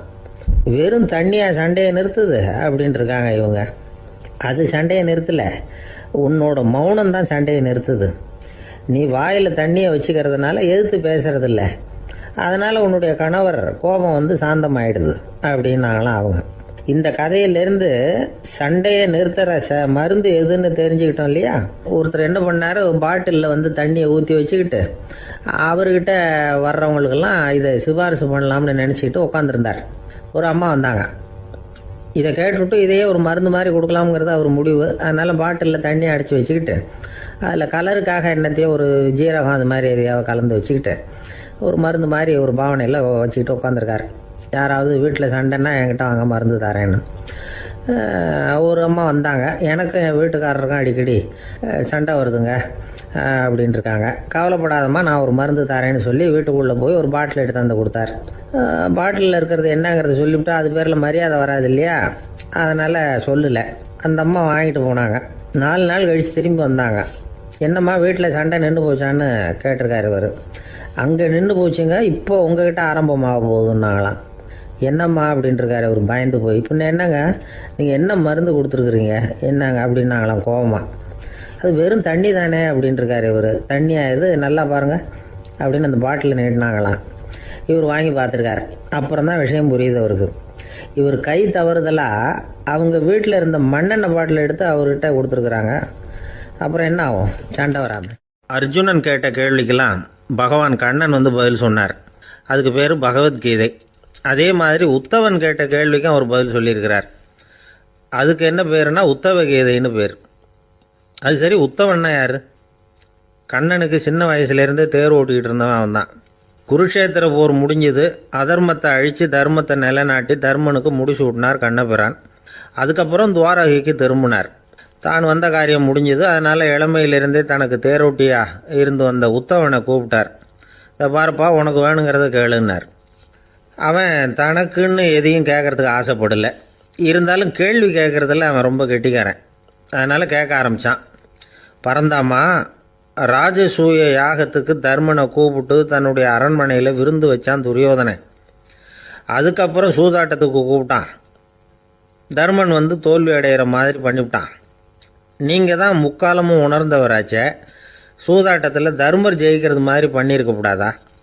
இந்த பகடைக்காயை உருட்டுறப்போ நீங்கள் எதிர்பார்த்தது விழற மாதிரி பண்ணியிருக்கலாமே. சரி, அதுதான் இல்லை. வேடிக்கை பார்த்துக்கிட்டு இருந்த பீமன், அர்ஜுனன், நகுலன், சகாதேவன் இவங்களையும் பணையம் வச்சு ஆடுறப்போவாவது காப்பாற்றிருக்கலாம். அதையும் நீங்கள் செய்யலை. பாவம் அந்த அவல பொண்ணு, ஒன்றும் புரியாத ஒன்றும் தெரியாத அந்த உன்னுடைய சகோதரி திரௌபதி, அந்த பொண்ணை வந்து துச்சாதனன் இழுத்துக்கிட்டு வந்து துகில் உரிகிற கட்டத்தில் காப்பாற்றினியே. இது நியாயமா, முறையா, அறமா? இதுதான் உத்தவன் கேட்ட கேள்வி. இதுக்கு பரந்தாமன் பதில் சொல்கிறார். அப்படி கேள் உத்தவா. தருமனை வந்து துரியோதனன் வந்து சூதாட அழைக்கும் பொழுது என்ன சொன்னான் தெரியுமா? நான் பணையம் வைக்கிறேன், எனக்கு பதிலாக என்னுடைய மாமன் சகுனி பகடைக்காய்களை உருட்டுவான்னு சொன்னான். உடனே தருமன், எனக்கு பதிலாக என்னுடைய மைத்துனன் கண்ணன் வந்து பகடைக்காய்களை உருட்டுவான்னு சொல்லியிருக்கலாமே. அப்படி சொல்லலை. என்ன செஞ்சான் தெரியுமா? துரியோதனன் கூட சூதாட்டத்துக்கு சம்மதிச்சிட்டோம், கடவுளே இது என்னுடைய மைத்துனன் கண்ணபிரானுக்கு தெரியக்கூடாது அப்படின்னு வேண்டிக்கிட்டான். இதனால் தருமன் வந்து எனக்கு வந்து மனசால் தடை போட்டுட்டான். அதனால் அரண்மனைக்கு வெளியிலேயே என்னை கூப்பிடுவாங்கன்னு நான் காத்துக்கிட்டு இருந்தேன். பீமன், அர்ஜுனன், நகுலன், சகாதேவன், திரௌபதி இவங்களை பணையம் வச்சு ஆடுறப்போவாவது கூப்பிடுவாங்கன்னு பார்த்தேன். அப்பவும் அவங்க என்னை கூப்பிடல, நினைக்கல. திரௌபதியை வந்து துச்சாதனன் கூந்தலை பிடிச்சி இழுக்கிறான். அப்போ கூட அவள் தன்னுடைய உடல் பலத்தால் தடுக்கிறதுக்கு முயற்சி பண்ணாலே தவிர என்ன நினைக்கல. துரியோதனன் சபைக்கு இழுத்து செல்லப்பட்ட திரௌபதி அறநூல்களையும் அரச நீதிகளையும் சொல்லிக்கிட்டு இருந்தாலே தவிர என்ன நினச்சே பார்க்கல. துகில் உரிகிற கட்டத்தில் தான் ஹரி ஹரி கண்ணா பரந்தாமன்னு கூப்பிட்டா. அதனால தான் அப்போ போய் நான் காப்பாற்றினேன் அப்படின்னா பரந்தாமன். அப்படின்னா நீ அழைச்சாதான் போவியா, நீயா போக மாட்டியா அப்படின்னு கேட்குறான் உத்தவன். ஆமாம், நான் கூப்பிட்டா தான் போவேன். மனிதர்கள் செய்யக்கூடிய செயல்களையெல்லாம் அவங்கவுங்க போக்கிலேயே விட்டுட்டு வேடிக்கை பார்த்துக்கிட்டு இருப்பேன். நான் குறுக்கிட்டு வந்து ஒன்றுமே செய்ய மாட்டேன் அப்படின்னா பரந்தாமன். மனுஷன் தவறு பண்ணுனா திருத்த மாட்டியா, சும்மா பார்த்துக்கிட்டு தான் உட்காந்துருப்பியா அப்படின்னு கேட்குறான் உத்தவன். நான் மனுஷனுடைய உள்ளத்தில் இருக்கிறப்போ என் எதிரில் மனுஷன் தவறு பண்ண மாட்டான் அப்படின்னு ஆனால் கண்ணன். அதாவது யார் நினைக்கிறாங்களோ அவங்க உள்ளத்துலலாம் அவன் இருக்கிறான். அப்படி இருக்கிறப்போ தவறு செய்ய மனுஷன் அஞ்சுவான். இதுதான் உத்தவ கீதைங்கிறது. இந்த காலத்துலேயும் சில பேர் பகவான் மாதிரி அடுத்தவங்க கஷ்டப்படுறத வேடிக்கை பார்த்துக்கிட்டு இருக்கிறது உண்டு. அன்னைக்கு அப்படித்தான். நடுத்தெருவில் ஒரு திருடனை பிடிச்சி எல்லாரும் சேர்ந்து அடிச்சுக்கிட்டு இருக்கிறாங்க. ஒரு ஆள் மட்டும் தள்ளி நின்று அதை வேடிக்கை பார்த்துக்கிட்டு இருக்கான். பார்த்துக்கிட்டு சிரிச்சுக்கிட்டு இருக்கிறான். என்ன சார் இது, பாவம் அந்த ஆளை போட்டு அப்படி அடிக்கிறாங்களே அப்படின்னும். அடிக்கட்டும் சார், அவன் அடி வாங்க வேண்டிய ஆள் தான் அப்படின்னா அவன். ஏன் சார் அப்படி சொல்கிறீங்க அப்படின்னு கேட்டோம். பின்ன என்ன சார், நான் ஒருத்தர் பையில் இருந்த பர்ஸை எடுக்கிறதுக்கு முயற்சி பண்ணிக்கிட்டு இருந்தேன். அதுக்குள்ளே அவன் முந்திக்கிட்டு அப்வேஸ் பண்ணிவிட்டான். பர்ஸை அவன் எடுத்துட்டான். பார்க்கறதுன்னா எடுக்கிறது அவனா? என்ன சார் நியாயம் இது? நல்லா வாங்கட்டும் அப்படிங்கிறான். ஒரு ஊரில் ஒருத்தர் இருந்தான். ஏதோ ஒரு சின்ன அலுவலகத்தில் வேலை பார்த்துக்கிட்டு இருந்தான். ரொம்ப ஏழை. வர்ற கொஞ்சம் வருமானத்தை வச்சு வாழ்க்கையை ஓட்டிக்கிட்டு இருந்தான். ஒரு நாள் தெரு வழியாக அவன் நடந்து வந்துக்கிட்டு இருக்கிறான். தெருவில் ஒரு காசு கிடந்தது. அதை பார்த்துட்டான். அது குனிஞ்சு எடுத்தான். அது ஒரு பழங்கால காசு. அந்த காசு நடுவில் ஒரு துளை இருந்தது. அதாவது துளையிட்ட நாணயம். பழங்காலத்தில் புழக்கத்தில் இருந்த ஒரு நாணயம் அது. துளையிட்ட நாணயம் கிடைச்சதுன்னா ரொம்ப நல்லது, அது அதிர்ஷ்டம் அப்படின்னு ஒரு நம்பிக்கை உண்டு. இவன் கையில் அது கிடைச்சதும் ரொம்ப சந்தோஷப்பட்டான். இனிமேல் என்னுடைய கஷ்டம்லாம் தீரப்போகுது, அதிர்ஷ்டம் என்னை தேடி வரும், நான் பணக்காரன் ஆகிடுவேன் அப்படின்னு சொல்லிட்டு அந்த காசை தன்னுடைய கோட்டு பையில் பத்திரமா போட்டு வச்சுக்கிட்டான். அடிக்கடி அதை தொட்டு பார்த்துக்கிறது உண்டு, வெளியில் எடுக்க மாட்டான். இப்படியே கொஞ்ச காலம் ஆச்சு. அதுக்கப்புறம் என்னாச்சு தெரியுமா? நிஜமாகவே அதிர்ஷ்டம் அவனை தேடி வர ஆரம்பிச்சிட்டுது. செல்வம் வந்து குவிஞ்சுது. பணம், பதவி, புகழ் எல்லாம் வந்து சேர்ந்தது. சமூகத்தில் அவன் ஒரு பெரிய மனுஷன் ஆயிட்டான். எல்லாரும் அவனை பாராட்டினாங்க. அவன் எதை தொட்டாலும் வெற்றி, எல்லாம் அந்த காசோட மகிமை அப்படின்னு அவன் மனசுக்குள்ளே நினச்சிக்கிட்டான். தினமும் காலையில் அந்த கோட்டை போட்டுக்கிட்டு தான் வெளியில் கிளம்புவான். புறப்படுறதுக்கு முன்னாடி கோட்டு பாக்கெட்டை தொட்டு பார்த்துக்குவான், உள்ளே காசு இருக்கா அப்படிங்கிறத உறுதிப்படுத்திக்குவான். அதுக்கப்புறம் தான் வெளியில் கிளம்புவான். இப்படியே பல வருஷம் ஓடி போச்சு. ஒரு நாள் அவனுக்கு அந்த ஆசை வந்துட்டுது. அதாவது அந்த துளையிட்ட நாணயத்தை எடுத்து கண்ணால் பார்க்கணும் அப்படின்னு. காலையில் சாப்பிட்டுக்கிட்டு இருந்தான். அப்போ தன்னுடைய மனைவி கிட்ட சொன்னான், ரொம்ப நாளைக்கு அப்புறம் என்னுடைய அந்த நாணயத்தை இன்னைக்கு வெளியில் எடுத்து பார்க்க போகிறேன்னா. என்னத்துக்கு அது, இப்போ அதை பார்க்க வேணாமே அப்படின்னு மெதுவாக இழுத்தாங்க அந்த அம்மா. இல்லை நான் பார்த்தே தீரணும் அப்படின்னு அவன் தன்னுடைய சட்டை பைக்குள்ளே கையை விட்டான். உள்ளே இருந்த நாணயத்தை வெளியில் எடுத்தான். பார்த்தா அவனுக்கு ஆச்சரியமாக போச்சு. அந்த நாணயத்தில் துளையே இல்லை. என்ன ஆச்சு அப்படின்னு சொல்லி அவன் ரொம்ப குழம்பி போயிட்டான். இப்போ அந்த அம்மா சொன்னாங்க, நான் தான் ஒரு நாள் உங்கள் கோட்டு ரொம்பவும் தூசியாக இருக்கேன்னு சொல்லி அதை ஜன்னலுக்கு வெளியில் உதறினேன். உள்ளே இருந்த அந்த காசு அப்போ எனக்கு தெரியாது, ஞாபகத்தில் இல்லை. அது தெருவில் விழுந்துட்டது போல இருக்கு. அதுக்கப்புறம் எவ்வளவோ தேடி பார்த்தேன், கிடைக்கல. அதுக்குள்ளே அதை யாரோ எடுத்துகிட்டு போயிட்டாங்க போல இருக்கு. அது இல்லைங்கிறது உங்களுக்கு தெரிஞ்சால் வருத்தமாக இருக்குமேங்கிறதுக்காக நான் தான் வேற ஒரு நாணயத்தை எடுத்து சட்டை பைக்குள்ளே வச்சுட்டேன் அப்படின்னு விவரத்தை சொன்னாங்க அந்த அம்மா. இது எப்போ நடந்ததுன்னு கேட்டான். உங்களுக்கு அந்த காசு கிடைச்சதே அன்னைக்கு மறுநாளே இது நடந்து போச்சு அப்படின்னாங்களாம். இதை கொஞ்சம் யோசனை பண்ணி பாருங்க. அவனுக்கு அதிர்ஷ்டத்தை கொடுத்தது அந்த நாணயம் இல்லை, அவனுடைய நம்பிக்கை, அதாவது தன்னம்பிக்கை. அதுதான் வேலை செஞ்சிருக்கு. இதிலிருந்து நாம் தெரிஞ்சுக்க வேண்டியது என்னன்னா, வாழ்க்கையில் முன்னேற நினைக்கிறவங்களுக்கு தன்னம்பிக்கை ரொம்ப முக்கியம். அது இல்லைன்னா முன்னேற முடியாது. ஒருத்தன் சொன்னானா, நான் எப்போவுமே என்ன தான் சார் நம்புவேன், மற்றவங்கள நம்ப மாட்டேன். நேற்றுக்கு பாருங்க, திடீர்னு 10 பேர் என்னை அடிக்க வந்துட்டாங்க, நான் ஒருத்தனாவே அதை சமாளித்தேன் அப்படின்றான் ரொம்ப பெருமையா. அது எப்படின்னு கேட்டாங்களாம். ஒரே ஓட்டமாக அங்கேருந்து ஓடி வந்துட்டேன் அப்படின்னு. ரொம்ப நாளைக்கு முன்னாடி ஒரு நாள் கோவலன் நாடகம் நடந்தது. எங்கள் மதுரையில் நடந்தது. அதில் ஒரு முக்கியமான கட்டம். கண்ணகி கிட்ட சிலம்பை வாங்கிக்கிட்டு அதை விற்கிறதுக்காக மதுரை நகருக்கு புறப்படுறான் கோவலன். அந்த சமயத்தில் கண்ணகி பாடுற மாதிரி ஒரு நாடக பாடல், நாடக ஆசிரியர் எழுதினது. அது என்ன பாட்டுன்னா, மா பாவியோர் கூடி வாழும் மதுரைக்கு மன்னா போகாதீர் என்று அப்படின்னு ஆரம்பிக்கும் அந்த பாட்டு. இதுதான் அந்த பாட்டு. இதை கண்ணகி மேடையில் பாடின உடனே கூட்டத்தில் சலசலப்பு. நம்ம ஊர்லேயே நமக்கு முன்னாடியே நின்றுக்கிட்டு மா பாவியோர் கூடி வாழும் மதுரை அப்படின்னு சொல்கிறாங்களே, என்ன தைரியம் அப்படின்னு எல்லாம் குழப்பம் பண்ண ஆரம்பிச்சிட்டாங்க. மக்கள் சத்தம் போட ஆரம்பிச்சிட்டாங்க. எதிர்ப்பு குரல் அது பாட்டுக்கு வர அதிகமாக போட்டுது. கொண்டுகிட்டு வா அந்த நாடக ஆசிரியரை, எழுதுனது யார் அப்படின்னு ஒரே சத்தம், கூச்சல். வேற வழி இல்லை. மெதுவாக மேடைக்கு வந்தார் அந்த நாடக ஆசிரியர். 4 பக்கத்திலிருந்தும் கேள்வி கணைகள். மக்களை பார்த்து கொஞ்சம் அமைதியா இருங்கோ அப்படின்னு சொல்லிவிட்டு தன்னுடைய விளக்கத்தை சொல்ல ஆரம்பிச்சார் அந்த நாடக ஆசிரியர். மா அப்படின்னு சொன்னா திருமகளாகிய லட்சுமி அப்படின்னு அர்த்தம். பா அப்படின்னா கலைமகளாகிய சரஸ்வதி. வி அப்படின்னா மலைமகளாகிய பார்வதி. மா பாவியோர் அப்படின்னா திருமகளும் கலைமகளும் மலைமகளும், இவங்க மூவரும் அப்படின்னு அர்த்தம். இந்த 3 பேரும் வாழ்கின்ற மதுரை புனிதம் நிறைந்தது, சகல செல்வங்களும் நிறைஞ்சது. அப்படிப்பட்ட ஊர்ல நான் அணிந்து கொள்ளும் இந்த சாதாரண சிலம்பை யார் வாங்கிக்குவாங்க அப்படிங்கிற எண்ணத்தோட தான் கண்ணகி அப்படி சொல்றா. அதை நினைச்சுதான் நான் எழுதினேன். ஆகவே மதுரையை ரொம்ப சிரமப்படுத்தணும், ரொம்ப மோசமா எழுதணும் அப்படிங்கிற எண்ணம்லாம் எனக்கு கிடையாது. பெருமைப்படுத்தணும்னு நினைச்சுதான் அப்படி எழுதினேன் அப்படின்னு விளக்கம் கொடுத்தாராம். இந்த விளக்கத்தை கேட்டதும் எல்லாரும் ரொம்ப சமாதானம் ஆயிட்டாங்களாம். இப்படி விளக்கம் கொடுத்த அந்த நாடக ஆசிரியர் யார் தெரியுமா? அவர் தான் தமிழ் நாடக உலகின் முதல் ஆசான் சங்கரதாஸ் சுவாமிகள். அவருக்கு நகைச்சுவை உணர்வும் அதிகம். 1920ஆம் ஆண்டு திருநெல்வேலியில் அவர் தங்கியிருக்கிறார் நாடகம் நடத்துறதுக்காக. அவர் தங்கியிருந்த வீட்டில் கொசு மூட்டை பூச்சி அதிகமாக இருந்திருக்கு. அவரால் தூங்கவே முடியல. அவர் அனுபவிச்ச தொல்லைகள் ஒரு பாட்டாக உருவாச்சு. வேடிக்கையாக ஒரு பாட்டு எழுதினாராம். மூட்டையும் கொசுவும் ஒரு வீட்டிலே மீட்டிங் போட்டால் முன்னே நிற்க யாரால் முடியும்? கொசு மோகன ராகம் போல சத்தம் போட்டு முன்னே நின்று செய்திடும் யுத்தம். இதை மறுநாள் நாடகத்தில் கோமாளி வேஷம் போட்ட ஒரு சிறுவனை விட்டு பாட வச்சிருக்காரு. எல்லாரும் சிரிச்சு ரசிச்சாங்களாம். சங்கரதாஸ் சுவாமிகள் கல்யாணமே பண்ணிக்கல, துறவி மாதிரியே வாழ்ந்திருக்கார். தமிழ் நாடக கலைக்கு தன்னையே அர்ப்பணம் பண்ணிட்டவர் அவர்.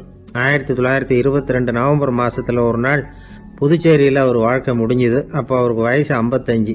சங்கரதாஸ் சுவாமிகள் நாடக ஆசிரியர் மட்டும் இல்ல, மேடை நாடக இயக்குனர், தயாரிப்பாளர். அவரே ஒரு சிறந்த நடிகர். ஒரு தடவை சாவித்திரி நாடகத்தில் இவர் யமதர்மனா வேஷம் போட்டு நடிச்சிருக்கிறார். நாடகம் பார்த்துக்கிட்டு இருந்த கருவுற்ற ஒரு பெண்மணிக்கு பயத்தினால அங்கேயே குழந்தை பிறந்துட்டு தான். அந்த நிகழ்ச்சிக்கு அப்புறம் இவர் இந்த வேஷம் போடுறப்பெல்லாம் ஜனங்களுக்கு முன்கூட்டியே எச்சரிக்கை கொடுக்க ஆரம்பிச்சிருவாராம்.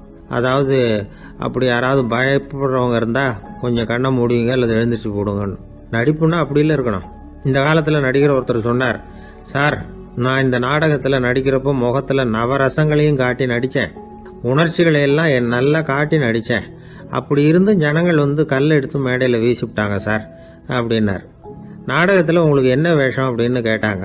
அது செத்து கிடக்கிற பணமா நடிச்சேன் சார் அப்படின்னார். ஒரு தடவை கலைவாணர் NS கிருஷ்ணன் பேராசிரியர் கல்கியை சந்திச்சு பேசிக்கிட்டு இருந்தாராம். கலைவாணர் கல்கியை பார்த்து, எனக்கு கதை எழுத ஆசையா இருக்கு, எப்படி எழுதுறதுன்னு கேட்டாராம். கதை எழுதுறதுக்கு 4 மை வேணும்னாராம் கல்கி. அப்படியா, அப்படின்னா என்னென்ன கலர் மை அப்படின்னு கேட்டிருக்காரு கலைவாணர் சிரிச்சுக்கிட்டே. நான் சொன்னது கலர் மை இல்ல, அது வேற மை.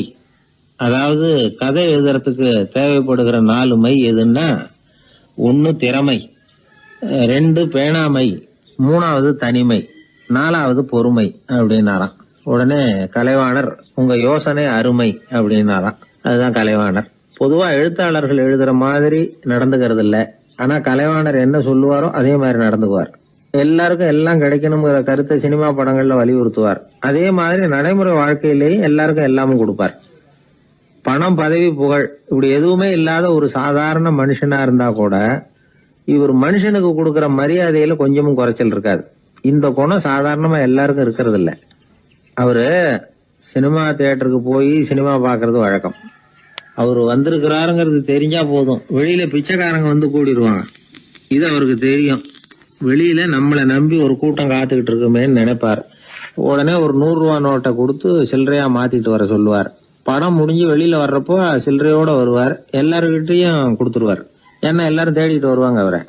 என்ன எல்லாரும் சௌக்கியமா இருக்கிறீங்களா அப்படின்னு பிரியமா விசாரிப்பார். ஏதோ ரொம்ப நெருங்கின சொந்தக்காரங்களை விசாரிக்கிறது மாதிரி விசாரிப்பாரு. தன்கிட்ட இருக்கிற சில்லறையை எல்லாருக்கும் சமமா பிரிச்சு கொடுத்துட்டு தான் அங்கிருந்து புறப்படுவார். ஒரு நாள் அது மாதிரி புறப்படுற சமயத்துல ஒரு சின்ன பையனுக்கு சில்லறை எதுவும் கிடைக்கல கொடுக்கறதுக்கு. இது கலைவாணருக்கு தெரியாது. கார்ல ஏறி புறப்பட்டு போயிட்டார். அந்த பையன் காரை புடிச்சுக்கிட்டு பின்னாடியே ஓடியாந்துருக்கிறான். ஐயா, நீங்களே இல்லைன்னு சொன்னா நான் என்ன பண்றது, இன்னைக்கு பட்னி தான், அம்மாவுக்கு வேற உடம்பு சரியில்லை அப்படின்னு கத்திக்கிட்டே ஓடியாந்தானா. கலைவாணர் கவனிச்சுட்டார். உடனே காரை நிறுத்த சொன்னார். இறங்கினார். அந்த சின்ன பையனை கட்டி பிடிச்சுக்கிட்டு, என்ன மன்னிச்சுக்கப்பா, நான் கவனிக்காம வந்துட்டேன் அப்படின்னு சொல்லி அழ ஆரம்பிச்சுட்டாராம். இன்னொரு தடவை இதே மாதிரி ஒரு தியேட்டர்ல இருந்து வெளியில வந்திருக்கிறார். ஒரு ஆள் அவர்கிட்ட நின்றுருக்கார். அவர் கொடுக்கறதுக்கு இவர்கிட்ட பணம் இல்ல. பணம் இல்லையாப்பா அப்படின்னாராம். உங்ககிட்டயே இல்லையா அப்படின்னாராம் அவரு. கலைவாணருக்கு மனசு ரொம்ப சங்கடமா போச்சு. உடனே புறப்பட்டு வீட்டுக்கு போனார். அங்க இங்க தேடி பார்த்து அங்க இருந்த கொஞ்ச நெஞ்ச சில்லறையை எடுத்தார். காரு டிரைவரை கூப்பிட்டார். தியேட்டர் வாசல்ல நின்றுகிட்டு இருந்த ஆசாமியோட அங்க அடையாளங்களை சொன்னார். காரை எடுத்துட்டு போய் அந்த ஆளை கண்டுபிடிச்சு இந்த காசை கொடுத்துட்டு வா அப்படின்னு அனுப்பி வச்சாராம். பிச்சை போடுறதுக்காக காரை அனுப்புனதாக வேற யார பத்தியாவது நீங்க கேள்விப்பட்டிருக்கிறீங்களா? அவர் ஒரு வித்தியாசமான மனிதர், வித்தியாசமான கலைஞர். கலைவாணரோட சகோதரர் கல்யாணம் நடந்தது. அதுல தியாகராஜ பாகவதர் கச்சேரி முடிஞ்ச உடனே அதுல சம்பந்தப்பட்ட கலைஞர்களுக்கெல்லாம் கலைவாணர் பரிசுகள் கொடுக்கிறார். அந்த கச்சேரியில கடம் வாசிச்சவருக்கு மட்டும் மத்த எல்லாருக்கும் கொடுத்ததை விட பெருசா ஒரு வெள்ளி கோப்பையை பரிசா கொடுத்தாராம்.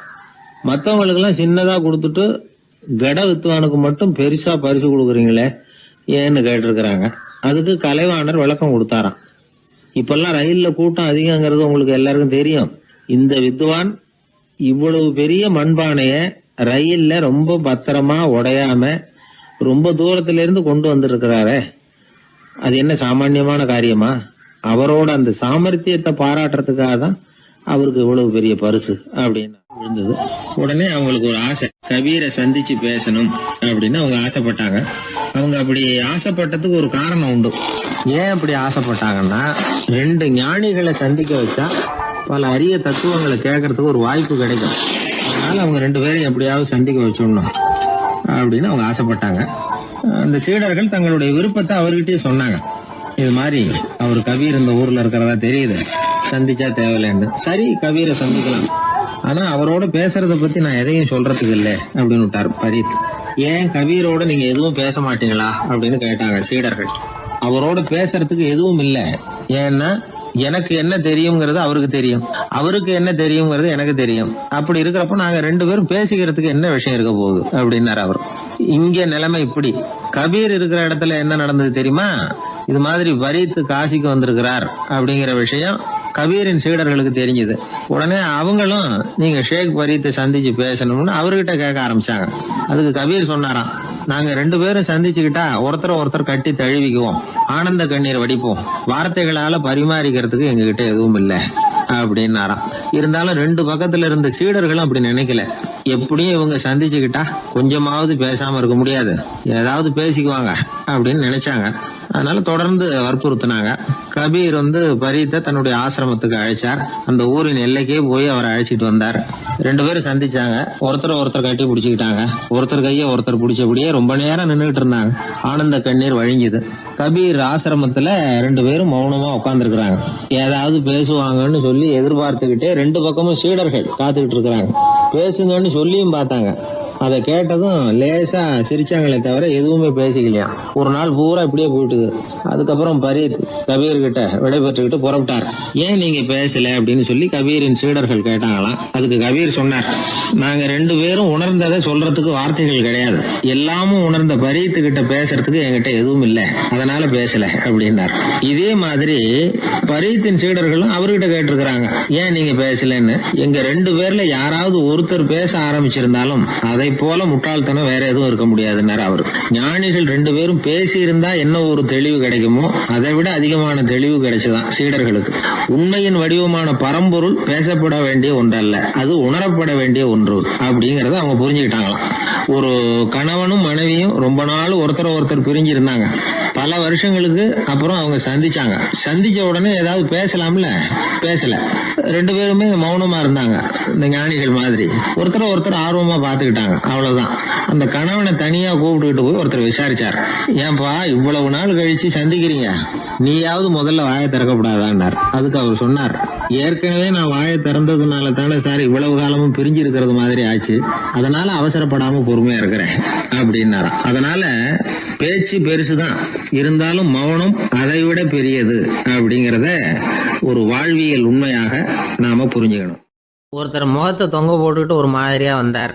என்ன விஷயம்னு விசாரிச்சேன். என்னுடைய நண்பன் ஒருத்தங்கிட்ட கருத்து வேறுபாடு, இனிமேல் நமக்குள்ள எந்த சம்மந்தமும் வேணாம்னு நட்பை முறிச்சிட்டு வந்துட்டேன்னா. நண்பர்கள்னு இருந்தால் கருத்து வேறுபாடு வரத்தான் செய்யும்னு. கருத்து வேறுபாடு வராமல் இருக்கிறதுக்கு ஏதாவது வழி உண்டா அப்படின்னு கேட்டாங்க. அதை பற்றி நிபுணர்கள் சில யோசனைகளை சொல்லியிருக்கிறாங்கன்னு. முதல் விஷயம் என்னென்னா, உங்கள் நண்பனுக்கு ஒரு செய்தி சொல்லணும்னா அதை நீங்களே நேரடியாக சொல்லுங்கள், அல்லது உங்கள் கைப்பட கடிதம் எழுதுங்க. அதாவது நேரடி தொடர்பு முக்கியம். அதை விட்டுட்டு இன்னொருத்தர் மூலமாக நண்பர்களுக்கு செய்தி அனுப்புனா நீங்கள் சொல்கிற செய்தி அப்படியே போய் சேராது, அது சேதமாயிடும்.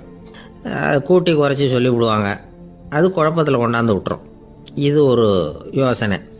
ரெண்டாவது யோசனை என்னென்னா, நீங்கள் ஒரு நல்ல காரியத்தை செய்யும் பொழுது உங்கள் நண்பரையும் சேர்த்துக்குங்க, அவருக்கும் அதில் ஒரு ஈடுபாட்டை உருவாக்குங்க. மூணாவது யோசனை, நம்ம பக்கத்தில் இருக்கிற நண்பர் மகிழ்ச்சி அடைகிற மாதிரி ஏதாவது செய்யணும். சின்ன சின்ன செயல்களாக இருந்தாலும் பரவாயில்ல, அவர் நமக்கு எதுவும் செய்யலையே, நாம் எதுக்கு செய்யணும் அப்படின்னு நினச்சிக்கிட்டு இருக்கக்கூடாது. நாலாவது யோசனை என்னென்னா, உங்களுக்கு ஒரு பிரச்சனையா அல்லது உங்கள் நண்பருக்கு ஒரு பிரச்சனையா, எதுவாக இருந்தாலும் 2 பேரும் சேர்ந்து உட்காந்து ஆலோசனை பண்ணுங்கள். நம்ம யோசனையும் கேட்கப்படுதே அப்படிங்கிற நினைப்பே அவருக்கு ஒரு மன நிறைவை உண்டாக்குமா.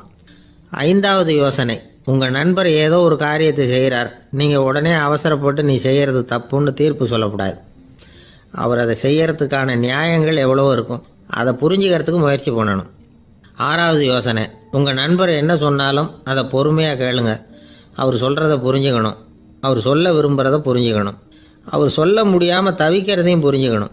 இப்படி 3 விதமாகவும் அவரை புரிஞ்சுக்கிட்டு அதுக்கு தகுந்த மாதிரி செயல்படணும். 7வது யோசனை என்னென்னா, உங்கள் நண்பர் உங்ககிட்ட ஏதோ ஒரு கருத்தை சொல்கிறார், அது உங்களுக்கு பிடிக்கல, அதுக்காக உடனே நீ சொல்கிறது சரியில்லை, நான் ஒத்துக்க மாட்டேன் அப்படின்லாம் மறுத்துக்கிட்டு இருக்கக்கூடாது. அவர் சொல்கிறத கேட்கணும், பொறுமையாக சிந்திக்கணும், அதுக்கப்புறம் பதில் சொல்லணும். இப்படிலாம் நடந்துக்கிட்டால் நண்பர்களுக்குள்ள கருத்து வேறுபாடு வர்றதுக்கு வாய்ப்பே இருக்காது அப்படின்னு வல்லுநர்கள் தொகுத்து சொல்லியிருக்கிறாங்க இந்த யோசனைகளை. எனக்கு தெரிஞ்ச சில நண்பர்கள் உண்டு, அவங்களுக்குள்ளேயும் கருத்து வேறுபாடுகள் வராமல் இருக்கிறதுக்கு சில நுட்பங்களை கையாளுறது உண்டு. ஒருத்தர் சொன்னார், அந்த டாக்டர் சின்ன வயசுலேருந்து என் கூட பழகினவர், நாங்கள் 2 பேரும் இணை பிரியாத நண்பர்கள், இருந்தாலும் எனக்கு உடம்பு சரியில்லைன்னா நான் அவர்கிட்ட வைத்தியம் பார்த்துக்க மாட்டேன் அப்படின்னார் ஒருத்தர். ஏன் அப்படின்னு கேட்டேன்.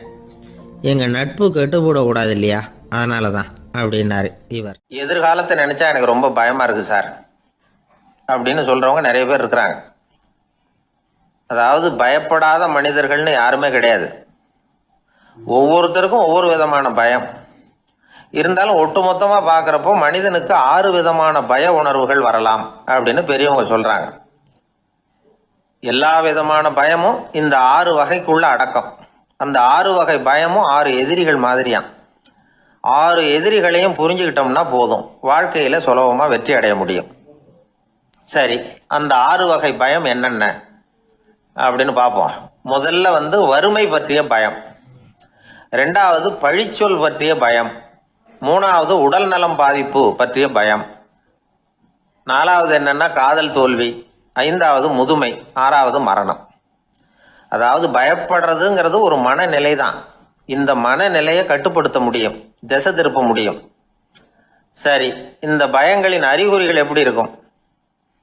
வறுமை பற்றிய பயம் அப்படின்னு முதல்ல சொன்னோம் இல்லையா, அந்த பயத்தின் அறிகுறிகளை தெரிஞ்சுக்குவோம். எதுலேயும் அக்கறை இல்லாம இருக்கிறது, ஒரு குறிக்கோள் இல்லாம இருக்கிறது, வறுமையை சகிச்சுக்கிறது, வாழ்க்கையில கிடைக்கிறது எதுவா இருந்தாலும் ஆட்சேபனை இல்லாமல் ஏத்துக்கிறது, மனசாலும் உடம்பாலும் சோர்ந்து போயிருக்கிறது, ஆர்வம், முனைப்பு, கற்பனை திறன் எதுவுமே இல்லாம இருக்கிறது. இதெல்லாம் தான் அந்த வறுமை பற்றிய பயத்தின் அறிகுறிகள். அந்த அடுத்தது ஒன்று பார்த்தோமே, பழிச்சொல் பற்றிய பயம். அதாவது அடுத்தவங்க நம்மளை குறை சொல்லி விடுவாங்களோ அப்படிங்கிற பயம். இதுக்கு அறிகுறி என்ன தெரியுமா? புதியவர்களை சந்திக்கிறதுக்கு பயப்படுறது, முடிவு எடுக்க முடியாம குழம்புறது, பிரச்சனைகளை தவிர்க்க விரும்புறது, தாழ்வு மனப்பான்மை, வரவுக்கு மீறி செலவு செஞ்சு இமேஜை உயர்த்திக்கிறது, குறிக்கோள் இல்லாத வாழ்க்கை, இதெல்லாம் தான் அதுக்கு அறிகுறிகள். 3வது பயம் உடல் நலம் பாதிப்பு பற்றிய பயம், அதாவது நோய் பற்றிய பயம். ஒரு உண்மை என்ன தெரியுமா? டாக்டரை சந்திக்கிற மனிதர்கள்ல 75% பேர் தங்களுக்கு நோய் வந்துட்டுதுங்கிற கற்பனையில் இருக்கிறவங்களாம். நிஜமாவே நோய் கிடையாது அவங்களுக்கு. இந்த பயத்தின் அறிகுறிகள் என்னன்னா, வியாதிக்கான அறிகுறிகள் தன்னிடம் இருக்கிறதாக நினைச்சுக்கிறது, எந்த நேரமும் வியாதியை பத்தியே பேசி பேசி மனசை அங்கேயே வச்சிருக்கிறது, நோய் சம்பந்தமான செய்திகளை படிச்சு நமக்கு இப்படி ஆயிடுமோ அப்படின்னு வேதனைப்படுறது, இதெல்லாம் தான் அதுக்கு அறிகுறிகள். 4வது பயம் காதல் தோல்வி. இது ரொம்ப வேதனை, உடம்பையும் மனசையும் சீரழிச்சு விடும். ஆண்களை விட பெண்கள் தான் இந்த பய உணர்வுல அதிகமாக பாதிக்கப்படுறாங்க. 5வது முதுமை பற்றிய பயம். 6வது மரண பயம். வயசான காலத்தில் எப்படி சமாளிக்கிறது அப்படிங்கிற பயம். ஆக இதையெல்லாம் நாம் புரிஞ்சுக்க வேண்டியது ரொம்ப அவசியம். இந்த 6 வகை பயங்களை சரியாக புரிஞ்சுக்கிட்டு நாம் நடந்துக்கணும். வாழ்க்கையின் முன்னேற்றத்துக்கு இந்த பயங்கள் முட்டுக்கட்டே ஆகிடக்கூடாது. உழைச்சி பணம் சேர்க்கணும், உற்சாகமாக மனசை வச்சுக்கணும். மனசை கட்டுப்படுத்துகிற மார்க்கம் தெரிஞ்சுக்கிட்டா போதும், எல்லாம் சரியாக வந்துடும். நம்ம ஆள் ஒருத்தவன் சொன்னான், சார் எனக்கு வறுமை பற்றிய பயம்தான் இருந்தது, ஒரே ராத்திரியில் 30,000 ரூபா தயார் பண்ணிவிட்டேன், இப்போ எனக்கு இன்னொரு பயம் வந்துட்டுதுன்னா. என்ன பயம்னு கேட்டாங்க. போலீஸு கண்டுபிடிச்சிருமோங்கிற பயம்னா. இது இந்த பயத்தில் அடங்காது. அதனால அஞ்சி அஞ்சி சாவார், அஞ்சாத பொருள் இல்லை அப்படின்னு பாரதி சொன்னார் இல்லையா? அது மாதிரி பயத்தை புரிந்து கொண்டு அதற்கு தகுந்த மாதிரி நம்முடைய வாழ்க்கையை அமைத்து கொள்ள வேண்டும். அப்படி அமைத்து கொள்ளுகிறவர்களுக்கு வெற்றி நிச்சயம். ஒரு ஊர்ல ஒரு ஆள் இருந்தான். அவன் ஒரு நாள் கோயிலுக்கு போனான். கடவுள்கிட்ட வேண்டிக்கிட்டான், எனக்கு ஒரு 1,00,000 ரூபா நீ கொடுத்தா நான் உன் சன்னதியில் ஒரு தேங்காய் உடைக்கிறேன் அப்படின்னு வேண்டிக்கிட்டான். கடவுள் பார்த்தார். உடனே அவன் கண் முன்னாடி தோன்றினார். இந்தா நீ கேட்ட 1,00,000 ரூபாய் அப்படின்னு சொல்லி அவன் கையில் பணத்தை கொடுத்துட்டு மறைஞ்சிட்டார். இவனால் நம்பவே முடியல. இவ்வளவு சுலபமாக கிடைக்கும்னு தெரிஞ்சிருந்தா அனாவசியமாக ஒரு தேங்காய் உடைக்கிறேன்னு வேண்டியிருக்க வேண்டியது இல்லையே அப்படின்னு நினச்சான். இருந்தாலும் வேண்டுதலை நிறைவேற்ற வேண்டியது கடமை. அதுக்காக என்ன பண்ணான், பக்கத்தில் ஒரு கடைக்கு போனான். ஒரு தேங்காயை கையில் எடுத்தான். இது என்ன விலைன்னு கேட்டான். 5 ரூபான்னார் கடையில் இருந்தவர். அதிகமாக இருக்குதே விலைன்னா. அப்படின்னா ஒன்று செய்யுங்க, அடுத்த ஊருக்கு போங்க, அங்கே தென்னந்தோப்பு அதிகம், அதனால் அங்கே இதை விட குறைஞ்ச விலைக்கு கிடைக்கும் அப்படின்னார். சரின்னு அடுத்த ஊருக்கு கிளம்புனான். அங்கே போய் விசாரித்தான். ஒரு தேங்காய் 3 ரூபாய் விலைன்னாங்க. இதுவும் அதிகமாக தெரியுதேன்னா. அப்படின்னா ஒன்று செய்ய, அதுவும் அந்த ஆற்று ஓரமாக ஒரு தென்னை மரம் இருக்கு பார், அதில் நீயே ஏறி பறிச்சுக்கோ, ஒரு தேங்காய்க்கு 1 ரூபா கொடுத்தா போதும் அப்படின்னார் அந்த தோப்புக்கு சொந்தக்காரரு. இவனுக்கு மரம் ஏற தெரியாது, இருந்தாலும் ஆசை யாரை விட்டுது, விலை சல்லிசா இருக்குதே. ஆற்று ஓரம் போனால் தட்டு தடுமாறி அந்த மரத்தில் ஏறினா அந்த தென்னை மரம் வளைஞ்சி ஆற்று பக்கம் போய் அப்புறம் நிமிர்ந்து இருந்தது. அதாவது மரத்தின் உச்சி சரியாக ஆற்றுக்கு நடுவில் இருந்தது. ஆற்றுல வெள்ளம் கரை புரண்டு ஓடிக்கிட்டு இருக்கு. இவன் கடவுள் கொடுத்த 1,00,000 ரூபாயை மடியில் வச்சு இறுக்கி கட்டிக்கிட்டான். உச்சிக்கு போய் காய் பறிக்கிற சமயத்தில் காற்றும் மழையும் பலமாக கலந்து அடிக்க ஆரம்பிச்சுட்டுது. கால் வழுக்கி விட்டுட்டுது. இவன் சடார்னு ஒரு தென்னை மட்டையை பிடிச்சிக்கிட்டு தொங்க ஆரம்பிச்சிட்டான். கீழே பயங்கரமான வெள்ளம், மடியில் 1,00,000 ரூபா பணம், என்ன செய்யறதுன்னு தவிக்கிறான். இந்த சமயம் கரையில் ஒரு யானை பாகன் யானையை குளிப்பாட்டிக்கிட்டு இருக்கிறான். அது அவன் கண்ணில் பட்டுது. ஐயா ஒரு உதவின்னு கத்துனான். அவன் என்ன செய்யணும்னு கேட்டான். உன் யானையை மெதுவாக இங்கே அழைச்சிட்டு வா, எனக்கு நேராக கீழே நிறுத்து, என் காலை பிடிச்சி மெதுவாக கீழே இறக்கி விட்டுரு, என் மடியில் இருக்கிற பணத்தில் உனக்கு 10,000 ரூபா தரேன் அப்படின்னா. அவன் பார்த்தான், காலை கையை பிடிச்சா கூட எவனும் இந்த காலத்தில் 10 ரூபாய்க்கு மேலே தரமாட்டேங்கிறான், இவன் காலை பிடிச்சா 10,000 தர்றேங்கிறான் அப்படின்னு யோசனை பண்ணான். உடனே யானையை கொண்டுட்டு போனான். அவனுக்கு நேராக கீழே நிறுத்தினான். அவன் காலை பிடிச்சான். அவ்வளவுதான். அந்த நேரம் பார்த்து யானை மெதுவாக நடந்து அப்பால் போட்டுது. இப்போ யானை பாகன் அவன் காலை கெட்டியாக பிடிச்சிக்கிட்டு தொங்குறான். பரிதாபமாக மேலே பார்க்குறான். அவன் மட்டையை பிடிச்சிக்கிட்டு தொங்குறான். இப்போ யானை பாகன் சொல்கிறான், தம்பி மட்டையை விட்டுறாத, கெட்டியாக பிடிச்சிக்கோ, நான் உனக்கு 10,000 ரூபா தரேன், இதோ மடியில் தான் வச்சுருக்கேன்னா. மேலே தொங்குறவனுக்கு இந்த நிலைமையிலேயும் ஒரு சந்தோஷம், மேற்கொண்டு ஒரு 10,000 ரூபா நமக்கு கிடைக்கும் போல இருக்கே அப்படின்னு. இந்த சமயத்தில் ஒருத்தன் ஒட்டகத்தை ஓட்டிகிட்டு வந்தான் அந்த பக்கமாக குளிப்பாட்டுறதுக்கு. யானை பாகம் பார்த்துட்டான். ஐயா ஒட்டகக்காரரே, அதை இங்கே கொண்டுட்டு வா, எங்கள் காலை பிடிச்சி பத்திரமா இறக்கி விடு, நாங்கள் பணம் கொடுக்குறோம்னா. அவனும் பணத்துக்கு ஆசைப்பட்டு வந்தான். அவன் காலை பிடிக்கிற சமயம் ஒட்டகமும் நழுவி போட்டுது. இப்போ 3 பேருமே வரிசையாக தொங்குறாங்க.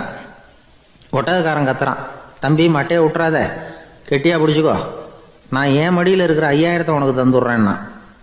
மேலே தொங்குறவனுக்கு இன்னமும் சந்தோஷம், இவனும் பணம் தர்றேங்கிறான், அப்படின்னா இன்னைக்கு நமக்கு மொத்த பண வரவு எவ்வளவு அப்படின்னு ஒவ்வொன்றா கூட்டி பார்க்க ஆரம்பித்தான். மனக்கணக்கு சரியாக வரல.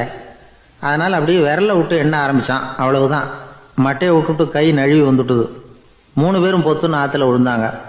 படாத பாடுபட்டு தட்டு தடுமாறி கரைக்கு வந்து சேர்ந்தாங்க. 3 பேர் மடியில் இருந்த பணமும் ஆற்றோட போட்டுது. பேராசை பெருநஷ்டம் அப்படின்னு ஒரு பழமொழி இருக்குல்ல, அதை விளக்கறதுக்காக சொல்லப்பட்ட கதை இது. இந்த காலத்தில் ஒருத்தர் ஒரு நீச்சல் குளத்தில் நீச்சல் அடிச்சுக்கிட்டு இருக்கிறார். காவலுக்கு இருந்தவர் அதை கவனிச்சுட்டார். கரையிலேருந்து சத்தம் போட்டாராம், இதோ பாருங்க, இங்க ராத்திரி 8 மணிக்கு மேல நீச்சல் அடிக்கிறது சட்டப்படி குற்றம், அதுக்கு அனுமதி கிடையாது, தெரியாதா உங்களுக்கு அப்படின்னாராம். இதுக்கு அவரு, ஐயோ நான் நீச்சல் அடிக்க வந்தவன் இல்லைங்க, சும்மா சுத்தி பார்க்க வந்தவன், தடுமாறி குளத்துல விழுந்துட்டேன், நீச்சல் தெரியாது, அதனால தத்தளிச்சுக்கிட்டு இருக்கிறேன் அப்படின்னு கத்துனாராம். கரையில இருந்தவர் பார்த்தார், ஓ அப்படின்னா சரி, அதுக்கு ஒன்றும் தடை இல்லை அப்படின்னு சொல்லிவிட்டு அவர் பாட்டு நடந்து போயிட்டாராம். காசியில் இருக்கிற கடவுள் காசி விஸ்வநாதர், அங்கே இருக்கிற தேவி காசி விசாலாட்சி. இவங்க 2 பேரும் ஒரு நாள் பேசிக்கிட்டு இருந்தப்போ கடவுள் சொன்னார், இந்த மனிதர்களை நாம் ரொம்பவும் நம்பிக்கையோடு தான் படைச்சிருக்கிறோம், இருந்தாலும் அவங்களுக்கு தான் நம்பிக்கை இல்லை, எதுலேயும் ஒரு உண்மையான நம்பிக்கை இல்லாமல் வாழ்ந்துக்கிட்டு இருக்கிறாங்க அப்படின்னார். என்ன அப்படி சொல்கிறீங்க? அதோ பாருங்கள், எவ்வளவு பேர் காசியை தேடிட்டு வந்து கங்கையில் குளிச்சுக்கிட்டு இருக்கிறாங்க, அவங்கெல்லாம் நம்பிக்கை இல்லைன்னா இவ்வளவு தூரம் தேடிட்டு வந்து இங்கே குளிப்பாங்களா அப்படின்னு நாங்கள் தேவி. சரி, அதை சோதித்து பார்க்கலாம் அப்படின்னு 2 பேரும் முடிவு பண்ணிக்கிட்டாங்க. உடனே ஒரு திட்டம் போட்டாங்க. அது எப்படின்னா, நாம் 2 பேருமே பக்தர்கள் மாதிரி உருவத்தை மாற்றிக்கிட்டு கங்கை கரைக்கு போக வேண்டியது. நான் வந்து கங்கையில் இறங்கி குளிக்கிறேன், கொஞ்ச நேரத்தில் சுழலில் மாட்டிக்கிட்டது மாதிரி நடிக்கிறேன், நீ உடனே கரையிலிருந்து சத்தம் போடும், என்னோடய வீட்டுக்காரரை யாராவது காப்பாற்றுங்களேன்னு சத்தம் போடும். அதோடு இன்னொன்று சொல்லு, யாராவது ஒரு புண்ணிய ஆத்மா அவர்கிட்ட போய் அவருடைய முடியை பிடிச்சி இழுக்கணும், அப்படி ஒரு சாபம் இருக்குது எங்களுக்கு. புண்ணிய ஆத்மா, அதாவது எந்த பாவமும் செய்யாத இல்லாத ஒருத்தர் தான் அவரை காப்பாற்ற முடியும், அப்படிப்பட்டவங்க யாராவது வெள்ளத்தில் குதிச்சு என்னுடைய கணவரை காப்பாற்றுங்கோ அப்படின்னு நீ சத்தம் போடு, கூச்சல் போடு, என்ன நடக்குதுன்னு பார்க்கலாம் அப்படின்னார் கடவுள். சரின்னு சொல்லி 2 பேருமா சாதாரண பக்தர்கள் மாதிரி கங்கை கரைக்கு வந்து சேர்ந்தாங்க. அவர் இறங்கி குளித்தார். திட்டம் போட்டது மாதிரியே சுழலில் மாட்டிக்கிட்டது மாதிரி கத்துனார். கரையில் இருந்த அந்த அம்மா, ஐயோ என் கணவரை காப்பாற்றுங்களேன், யாராவது காப்பாற்றுங்களேன்னு கத்துனாங்க. பல பேர் ஓடி வந்தாங்க. உடனே இவங்க, பாவம் இல்லாத புண்ணிய ஆத்மா ஒருத்தரால் தான் என்னுடைய கணவர் காப்பாற்றப்படணுங்கிறது விதி, அப்படி ஒரு சாபம் இருக்குது, அதனால் புண்ணிய ஆத்மா யாராவது அவர்கிட்ட போய் அவர் முடியை பிடிச்சி தூக்கினா அவரை காப்பாற்றி போடலாம் அப்படின்னாங்க. இவங்க இப்படி சொன்னதும் எல்லாரும் திகைச்சு போய் நின்றுட்டாங்க. ஒவ்வொருத்தருக்கும் அவங்க செஞ்ச பாவம்லாம் ஒவ்வொன்றா ஞாபகத்துக்கு வர ஆரம்பிச்சுட்டுது. சரி, இதுக்கு நாம லாயக்கு இல்லை அப்படின்னு சொல்லி ஒதுங்கி போக ஆரம்பிச்சிட்டாங்க எல்லாம். இந்த சமயத்தில் யாரோ ஒருத்தர் வேகமாக ஓடி வந்தார், ஆற்றுல குதிச்சார், அவர்கிட்ட போனார், முடியை பிடிச்சார், தூக்கினார், அவரை காப்பாற்றி கரைக்கு கொண்டுட்டு வந்துட்டார். அப்படி காப்பாற்றின அந்த ஆளை இவங்க 2 பேரும் தனியாக கூப்பிட்டுக்கிட்டு ஒரு மண்டபத்துக்கு வந்துட்டாங்க. வந்து விசாரிக்கிறாங்க, நீ யாரப்பா அப்படின்னு கேட்குறாங்க. ஏதும் தெரியாத மாதிரி, நான் இந்த ஊர் அன்ன சத்திரத்தில் வேலை செய்கிற ஒரு சமையல்காரன் அப்படிங்கிறார். நீ வந்து கங்கையில் குளிக்கிறது உண்டான்னு கேட்டிருக்காங்க. நான் இந்த ஊர்லேயே தான் இருக்கிறேன், இருந்தாலும் தினமும் கங்கையில் குளிக்கிறது இல்லை, எப்பாவது ஒரு நாள் அங்கே குளிப்பேன் அப்படின்னார். கங்கையில் மூழ்கி எழுந்திரிச்சா பாவம்லாம் தொலையும்னு சொல்கிறாங்க. அப்படி இருக்கிறப்போ அங்கே இன்றைக்கி கங்கையில் குளிச்சுக்கிட்டு இருக்கிறவங்கெல்லாம் தங்களை வந்து புண்ணிய ஆத்மாவா நினைக்கல. கங்கையில் குளிக்காத நீ உன்னை வந்து புண்ணிய ஆத்மாவா நினச்சி என்னை காப்பாற்ற வந்திருக்கிற, அது எப்படி அப்படின்னு கேட்டார். அதுக்கு அந்த ஆள் சொல்கிறான், கங்கையில் குதிச்சதுக்கு அப்புறம் தானே உங்களை காப்பாற்ற போகிறோம், அப்படி குதிக்கும் பொழுது என்னுடைய பாவம்லாம் போயிருக்கும்ல, நான் புண்ணிய ஆத்மாவாக ஆயிருப்பேனே, அதனால தான் துணிஞ்சு வந்து உங்களை காப்பாற்றினேன் அப்படின்னா. கடவுளும் தேவியும் அவனுக்கு வந்து காட்சி கொடுத்தாங்களாம். இப்படி ஒரு கதை உண்டு. அதாவது கங்கையில் குளிச்சுக்கிட்டு இருக்கிறவங்களுக்கே தங்களுடைய பாவம் போகுங்கிற நம்பிக்கை பரிபூர்ணமாக இல்லை, குளிக்காத ஒருத்தனுக்கு அந்த நம்பிக்கை இருந்தது. அதனால் அவனால் கடவுளை பார்க்க முடிஞ்சது. கடவுளை வந்து நாமளும் பார்க்க முடியுமா முடியாதா அப்படிங்கிற குழப்பம்லாம் நமக்கு வேண்டியதில்லை. நம்பிக்கையோடு வாழணுங்கிற உண்மையை மட்டும் இந்த கதையிலேருந்து புரிஞ்சுக்கிட்டா போதும். ஏன்னா இந்த கதையை கேட்டுட்டு ஒரு நண்பன் குதர்க்கமாக ஒரு கேள்வி கேட்டான். ஏன் சார், கங்கையில் குளித்தா பாவம் போயிடும்னு சொல்கிறீங்களே, நான் எனக்கு வேண்டாத ஒருத்தனை அழைச்சிட்டு போய் கங்கையிலேயே தள்ளி விட்டுட்டு அதுக்கப்புறம் அங்கேயே முழுக்க போட்டுட்டு நான் செஞ்ச பாவத்தை வந்து அதுலேயே கழுவி விட்டுட்டு மறுபடியும் உங்ககிட்ட வந்துடுறேன்னு வச்சுக்கோங்க, நீங்கள் என்னை வந்து புண்ணிய ஆத்மான்னு ஏற்றுக்குவீங்களா அப்படிங்கிறான். ஆள் கொஞ்சம் அசந்தா நம்மளே அங்கே அழைச்சிட்டு போனாலும் போயிடுவோம். ஒரு பெரியவர் உட்கார்ந்துருக்கிறார். அவரை சுற்றி அவருடைய தோழர்கள் உட்கார்ந்துருக்கிறாங்க. ஏதோ ஒரு முக்கியமான செய்தியை அவர் வந்து அவங்களுக்கு சொல்லிக்கிட்டு இருக்கிறார். அவங்களும் ஆர்வமாக கேட்டுக்கிட்டு இருக்கிறாங்க. இந்த சமயத்தில் யாரோ ஒரு ஆள் வேகமாக அங்கே வர்றார்.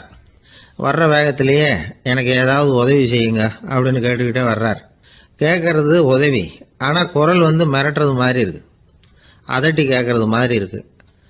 இதை கேட்டதும் அந்த பெரியவர் ஆத்திரப்படலை, ஆனால் அவரை சுற்றி இருந்தவங்க ஆத்திரப்பட்டாங்க. இதை பெரியவர் கவனிச்சார். கொஞ்சம் அமைதியாக இருங்கன்னார். வந்தவரை கூப்பிட்டார். அவருக்கு சில பொருள்களை கொடுத்தார். என்னங்க இப்போ உங்களுக்கு மகிழ்ச்சி தானே அப்படின்னார். ஆ அப்படின்னு அலட்சியமா அவர் சொல்றார். நான் உங்களை நல்ல முறையில் நடத்தினேன்னா அப்படின்னு கேட்குறாரு அவர் மறுபடியும். அதெல்லாம் ஒன்றும் இல்லை அப்படின்னு சொல்லி அவர் சொல்லிட்டு இருக்கிறாரு. குரலில் வந்து கடுமை குறையில. சுற்றி இருந்தவங்களால இதை பொறுத்துக்க முடியல. கோபத்தோடு அவரை நோக்கி நெருங்க ஆரம்பிச்சாங்க. பெரியவர் அவங்களை எல்லாம் தடுத்து நிறுத்தினார். வந்தவரை வாங்க என்னோட அப்படின்னு சொல்லி அழைச்சிட்டு போனார். வீட்டுக்கு போனார். அங்கே போனதும் இன்னும் சில பொருள்களை எடுத்து அவர்கிட்ட கொடுத்தார். இப்போ திருப்தி தானே, நான் உங்ககிட்ட நல்ல முறையில் நடந்துக்கிட்டேனா அப்படின்னார். அவர் முகம் இப்போதான் கொஞ்சம் மலர்ந்தது. ரொம்ப நன்றி, இறைவன் வந்து உங்கள் குடும்பத்துக்கு எல்லா நன்மைகளையும் செய்வான் அப்படின்னு சொன்னார். இதே வார்த்தைகளை என்னுடைய தோழர்கள்கிட்டே வந்து சொல்லிட்டீங்கன்னா அவங்க கோபம் தணிஞ்சிரும், வர முடியுமான்னார். கண்டிப்பாக வர்றேன் அப்படின்னாரு. மறுநாள் காலையில் அந்த இடத்துக்கு வந்தார். அதே மாதிரி சொல்லிவிட்டு அவர் போயிட்டார். தோழர்கள்லாம் ரொம்ப வியப்போடு பெரியவரை பார்த்தாங்க. அந்த பெரியவர் தான் நபிகள் நாயகம். அவர் சொன்னார், ஒருத்தன் ரொம்ப ஆசையாக ஒரு ஒட்டகத்தை வளர்த்துக்கிட்டு வந்தான். ஒரு நாள் அந்த ஒட்டகம் வந்து கயத்தை அறுத்துக்கிட்டு ஓடி போயிட்டுது. அக்கம் பக்கத்தில் இருக்கிறவங்கெல்லாம் அந்த ஒட்டகத்தை பிடிக்கிறதுக்கு முயற்சி பண்ணாங்க. அதை துரத்திக்கிட்டு ஓடினாங்க. ஒட்டகம் வந்து தாறுமாறாக ஓட ஆரம்பிச்சுது. இந்த சமயத்தில் ஒட்டகத்தை வளர்த்தவன் அங்கே ஓடி வந்தான். நீங்கள் அதை ஒன்றும் செய்ய வேணாம், விட்டுருங்க, அதோட சுபாவம் எனக்கு நல்லா தெரியும், அதை சுலபமாக என்னோட வழிக்கு கொண்டுகிட்டு வந்துட முடியும், நான் பார்த்துக்கிறேன், விட்டுருங்கோ அப்படின்னா. எல்லாரும் விலைக்கு போயிட்டாங்க. இவன் என்ன செஞ்சான் தெரியுமா? கொஞ்சம் புல்லை கையில் எடுத்துக்கிட்டு அந்த ஒட்டகத்தை நெருங்கினான். அவ்வளவுதான். அது ஓடி வந்து இவன் காலடியில் உட்காந்துக்கிட்டது. செல்லமாக அதை அப்படியே தடவி கொடுத்தான். முதுகில் ஏறி உட்காந்துக்கிட்டான். அது பாட்டுக்கு சாதுவாக நடந்து போகுது. இந்த கதையை நபிகள் நாயகம் தம்முடைய தோழர்களுக்கு சொல்றார். ஒட்டகத்தை மட்டும் இல்லை, சில மனிதர்களையும் கூட சில விதத்தில் அணுகிதான் அவர்களை வந்து சீர்திருத்த வேண்டியிருக்குது அப்படிங்கிறத அவங்களுக்கு உணர்த்தினார். இது ஒரு அழகான உளவியல் அணுகுமுறை. சில குடும்ப தலைவர்கள் கூட இந்த ஒட்டகம் மாதிரி நடந்துக்கிறது உண்டு, அப்புறம் அடங்கி போகிறதும் உண்டு. ஒரு குடும்ப தலைவர் காலையில் எழுந்திரிச்சதுலேருந்து சத்தம் போட்டு கத்திக்கிட்டு இருப்பார். பக்கத்தில் இருந்தவங்கெல்லாம் ஓடி போய் சமாதானம் பண்ணி பார்த்தாங்க. அவர் ஓயறது மாதிரி தெரியல. கடைசியில் அவர் மனைவி வந்தாங்க. நீங்கள் எல்லாம் விலைக்கு போயிடுங்க, அவர் சுபாவம் எனக்கு தெரியும், நான் பார்த்துக்கிறேன் அப்படின்னாங்க. சரின்னு எல்லாரும் போயிட்டாங்க. சாயந்தரமாக வந்து பார்க்குறாங்க, அவர் சத்தம் இல்லாமல் ஒரு மூலையில் உட்காந்துருக்கிறார். ரொம்ப சாதுவா.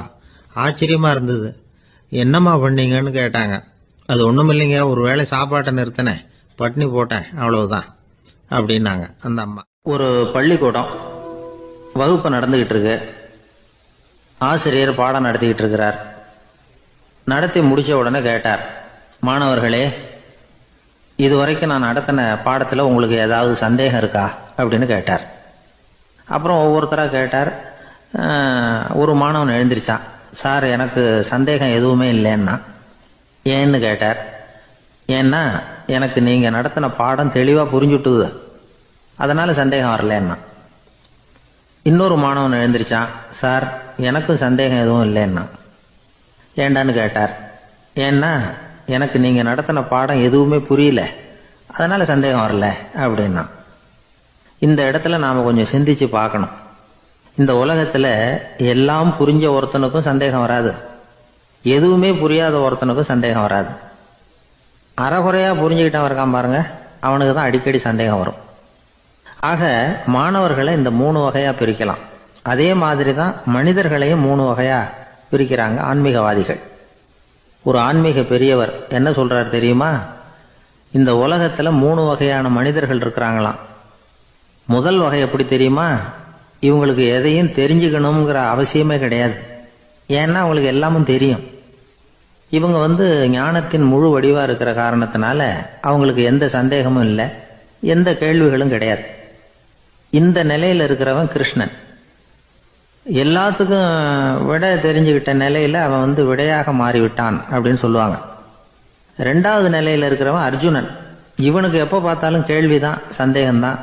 பதில் சொல்ல சொல்ல அவனுக்கு இருக்கிற சந்தேகமும் அதிகமாகிட்டே இருக்கும், குறையவே குறையாது.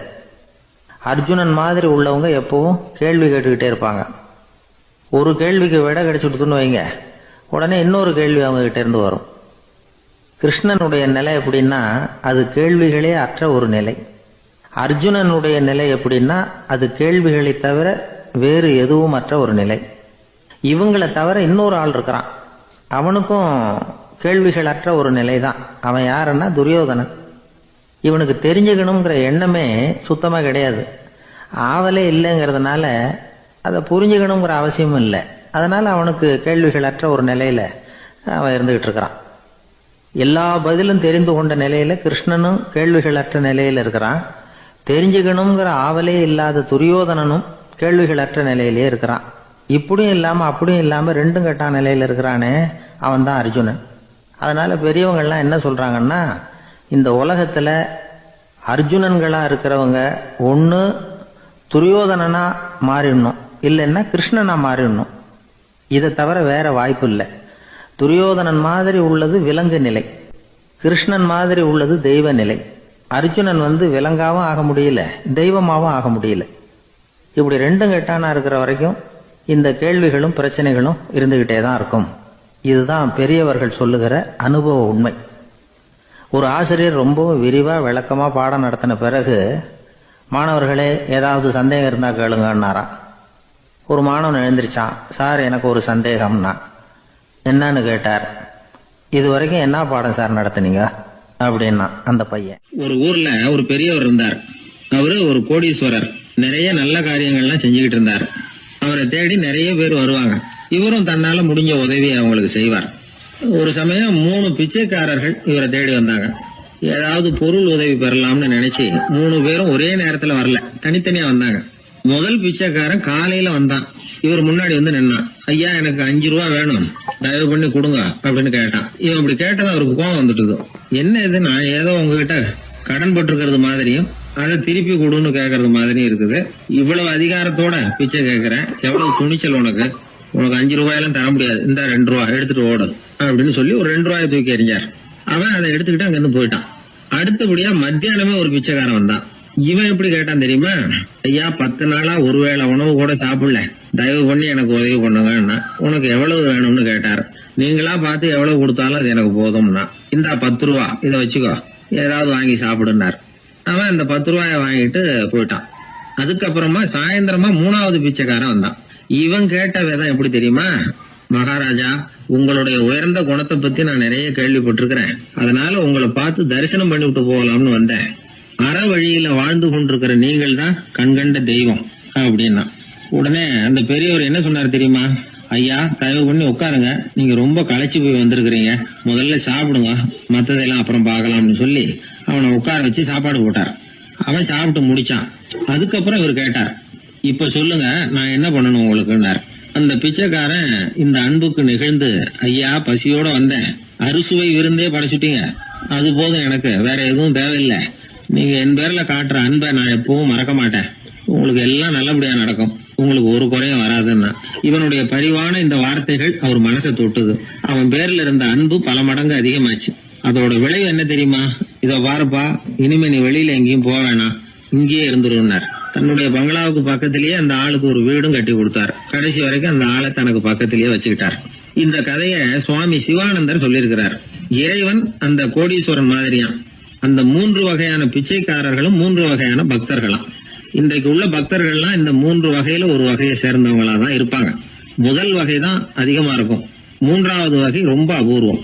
நம்ம ஊர் பக்கம் ஒரு பெரியவர் இருந்தார். அவர் செலவு பண்ண பயப்படுவார். 1 பைசா ஒருத்தருக்கு கொடுக்கறதுனால ரொம்ப யோசனை பண்ணுவார். இவரை தேடிட்டு ஒரு நாள் சில பிச்சைக்காரங்கள்லாம் வந்தாங்க. ஐயா, நாங்கெல்லாம் சேர்ந்து ஒரு பிச்சைக்காரர்கள் சங்கம்னு ஆரம்பிக்கிறோம், அதுக்கு நீங்க ஒரு 1000 ரூபாய் நிதி உதவி பண்ணுனா தேவையில்லைன்னாங்க. அதெல்லாம் ஒன்னும் கொடுக்க முடியாது, அவ்வளவு பணம்லாம் என்கிட்ட கிடையாதுன்னு விட்டார் அவர். சரி, ஒரு 100 ரூபாயாவது கொடுங்களேன் அப்படின்னு கேட்டிருக்கிறாங்க. அதுவும் முடியாதுன்னார். இவங்க இன்னமும் இறங்கி வந்தாங்க. சரி ஒரு 10 ரூபாயாவது கொடுங்க அப்படின்னு கேட்டு பார்த்தாங்க. அதெல்லாம் கிடையாதுன்னு ஒரே முடிவா சொல்றாரு அவரு. கடைசியா ஒரு 10 காசாவது கொடுங்க சார், வாங்கிட்டு போறோம் அப்படின்னு கேட்டாரு ஒருத்தர் இந்த கும்பல்ல இருந்து. அது கூட என்கிட்ட கிடையாதுன்னு ரொம்ப துல்லியமா சொல்லிவிட்டாரு அந்த பெரிய மனிதர். அதாவது எதுவுமே கொடுக்க முடியாது, நீங்க போயிட்டு வாங்க விட்டார். அப்ப இந்த கும்பல்ல இருந்து ஒருத்தர் சொன்னார், சரி நீங்க எதுவுமே தர முடியாதுங்கிறீங்க அப்படின்னா ஒண்ணு செய்யுங்களேன்னாங்க. என்ன செய்யணும்னாரு. பேசாம நீங்களும் எங்க சங்கத்துல ஒரு மெம்பரா சேர்ந்துருங்க அப்படின்னாங்களாம். இப்படி இருக்கிற மனிதர்கள் அதிகம். அதனால இந்த 3 பிச்சைக்காரர்கள் அப்படிங்கிற இந்த கதையிலிருந்து நாம புரிந்து கொள்ள வேண்டியது, எப்படி பேசணும், எப்படி பக்தி செலுத்தணும், எப்படி இந்த உலகத்துல வாழணும் அப்படிங்கிற கருத்து பூராவும் இந்த அறவுரையிலிருந்து நாம புரிந்து கொள்ளலாம். ஒரு நண்பர் ஆனந்தமா சிகரெட் பிடிச்சிக்கிட்டு இருந்தார். இந்த பழக்கத்தை விட்டுடுங்களேன் அப்படின்னு சொல்லி பார்த்தோம். விட்டுடலாம்னு தான் பாக்குறேன், ஆனா முடியலையேன்னார். மனசு வச்சா எல்லாம் முடியும் அப்படின்னோம். அவர் கொஞ்ச நேரம் யோசனை பண்ணார். அப்புறம் சொன்னார், சரி சார், இதுதான் நான் பிடிக்கிற கடைசி சிகரெட் அப்படின்னு சொல்லி ரொம்ப அழுத்தமா புகையை உள்ளுக்கு இழுத்தார். அதுக்கப்புறம் அந்த துண்டு சிகரெட்டை வீசி எறிஞ்சுட்டார். ஒருத்தர் இது மாதிரி தீர்மானம் பண்ணி தன்னுடைய கடைசி சிகரெட்டை தூக்கி எறிஞ்சுட்டாருன்னா அது ஒரு பெரிய விஷயம்தான். அதுக்கு பிறகு அவர் உடம்புல படிப்படியா என்னென்ன மாற்றங்கள் நடக்கும் அப்படிங்கறத பத்தி ஒரு விவர பட்டியலே வெளியிட்டு இருக்கிறாங்க. அது என்ன விவரம் தெரியுமா? ஒருத்தர் புகைப்பிடிக்கிற பழக்கத்தை நிறுத்துறாருன்னு வச்சுங்க. அப்படி அவர் நிறுத்தின 20 நிமிடங்களுக்குள்ள உயர் ரத்த அழுத்தம், உடல் வெப்பம், நாடி துடிப்பு இதெல்லாம் சரியான நிலைமைக்கு வந்துருதான். 8 மணி நேரத்துக்குள்ள இந்த ஸ்மோக்கர்ஸ் பிரீத் அப்படிங்கிற தன்மை மறைஞ்சிருதான். ரத்தத்துல உள்ள கார்பன் மோனாக்சைடு அளவு குறையுதான். ஆக்சிஜன் அளவு கூடுதான். சரியான அளவுக்கு வந்துருதான். ஒருத்தர் கடைசி சிகரெட்டை தூக்கி எறிஞ்சுட்டாருன்னா 24 மணி நேரத்துக்குள்ள மாரடைப்பு ஏற்படுறதுக்கான வாய்ப்பு குறைஞ்சுடுதான். 48 மணி நேரத்துக்குள்ள உணர்வு நரம்புகளின் முனைப்பகுதிகள் மறுபடியும் ஒன்று சேர்ந்துருதான். அதனால நாக்கு சுவை உணர்வு, மூக்கின் முகரும் சக்தி இதெல்லாம் மேம்படுதான். நல்ல நிலைமைக்கு வந்துருதான். சிகரெட்டை நிறுத்தின 3 நாளுக்குள்ள மூச்சு விடுறது சுலபமாயிடுதான். இப்படி அவங்க பட்டியல் நிறைய சொல்றாங்க. 2 அல்லது 3 மாசத்துக்குள்ள என்ன ஆகும் தெரியுமா? ரத்த ஓட்டம் மேம்படுது, நடக்கிறது சுலபமாயிடுது. நுரையீரல் கொள்ளளவு 30% அதிகரிக்குது. 1 to 9 மாசத்துக்குள்ள சுவாச குறைபாடுகள் நீங்குது. நுரையீரல்ல இருக்கக்கூடிய இந்த அசுத்தம் வடிகட்டும் திசுக்கள் சரியா வேலை செய்ய ஆரம்பிச்சிருது. 1 வருஷத்துக்குள்ள இந்த இதய அழுத்த நோய்க்கான வாய்ப்பு பாதியா குறைஞ்சிருது. இந்த சிகரெட்டை நிறுத்தின 5 வருஷத்துக்குள்ள ஒரு நாளைக்கு 1 பாக்கெட் சிகரெட் பிடிக்கிறவர்கள்ல நுரையீரல் புற்றுநோயினால சாகிறவர்கள் எண்ணிக்கை பாதியா குறைஞ்சிருது. புற்றுநோய் செல்கள் சீரமைக்கப்படுது. ஆக ஒருத்தர் புகைக்கிறத விட்டுணும்னு தீர்மானம் பண்ணி தன் கையில் இருக்கிற சிகரெட்டை இதுதான் கடைசின்னு சொல்லி தூக்கி எறிஞ்சுட்டா அதுக்கப்புறம் படிப்படியா இவ்வளவு நன்மைகளும் மாற்றங்களும் ஏற்படுறதாக இந்த அமெரிக்கன் கேன்சர் சொசைட்டி தெரிவிச்சிருக்குது. அதனால புகைப்பழக்கம் உள்ளவங்க இதெல்லாம் கொஞ்சம் யோசிச்சு பார்த்து அந்த பழக்கத்தை விட்டு விடுறது ரொம்ப நல்லது. ஆனா அதையெல்லாம் நாம சொன்னா யாரு கேட்கறாங்க? என்னுடைய நண்பர் ஒருத்தர் புகைப்பழக்கம் உள்ளவர். அவர் என்கிட்ட சொன்னார், சார், சிகரெட் பிடிக்கிற பழக்கத்தை விட்டு விடுறது என்னை பொறுத்த வரைக்கும் ஒன்றும் பெரிய கஷ்டமான செயல் இல்லை, அது ரொம்ப சுலபம் அப்படின்னார். எப்படி சொல்றீங்கன்னு கேட்டேன். நான் ஏற்கனவே 20 தடவை அந்த பழக்கத்தை விட்டுருக்கேன் சார் அப்படின்னார் ரொம்ப பெருமையா. மனுநீதி சோழன் வரலாறு நமக்கு தெரியும். அது மாதிரி நீதி தவறாத ஆட்சியாளர்கள் பல பேர் இருந்திருக்கிறாங்க இந்த உலகத்துல. ஹசரத் உமர் பின் கத்தாப் அப்படின்னு ஒருத்தர், இஸ்லாத்தின் 2வது கலீஃபா இவர். அவருடைய ஆட்சி காலத்துல நடந்த ஒரு நிகழ்ச்சி. இந்த மன்னருக்கு ஒரு மகன், அவர் பேரு அபு ஷஹ்மா. அந்த மிசர் நாட்டு கவர்னர் அமர் பின் ஆஸ், அந்த மன்னருடைய மகன் கவர்னர் அவர்களுடைய கவனிப்புல இருந்தார். அந்த சமயத்துல ஒரு நாள் அவர் மதுபானா இருந்தனர். கவர்னருக்கு தெரிஞ்சு போச்சு. அவருக்கு தர்ம சங்கடமா போட்டுது. அவர் செஞ்சது மன்னருடைய மகன். கவர்னர் யோசனை பண்ணார். அவர் மெதுவா தன்னுடைய வீட்டுக்கு அழைச்சிட்டு வந்தார்.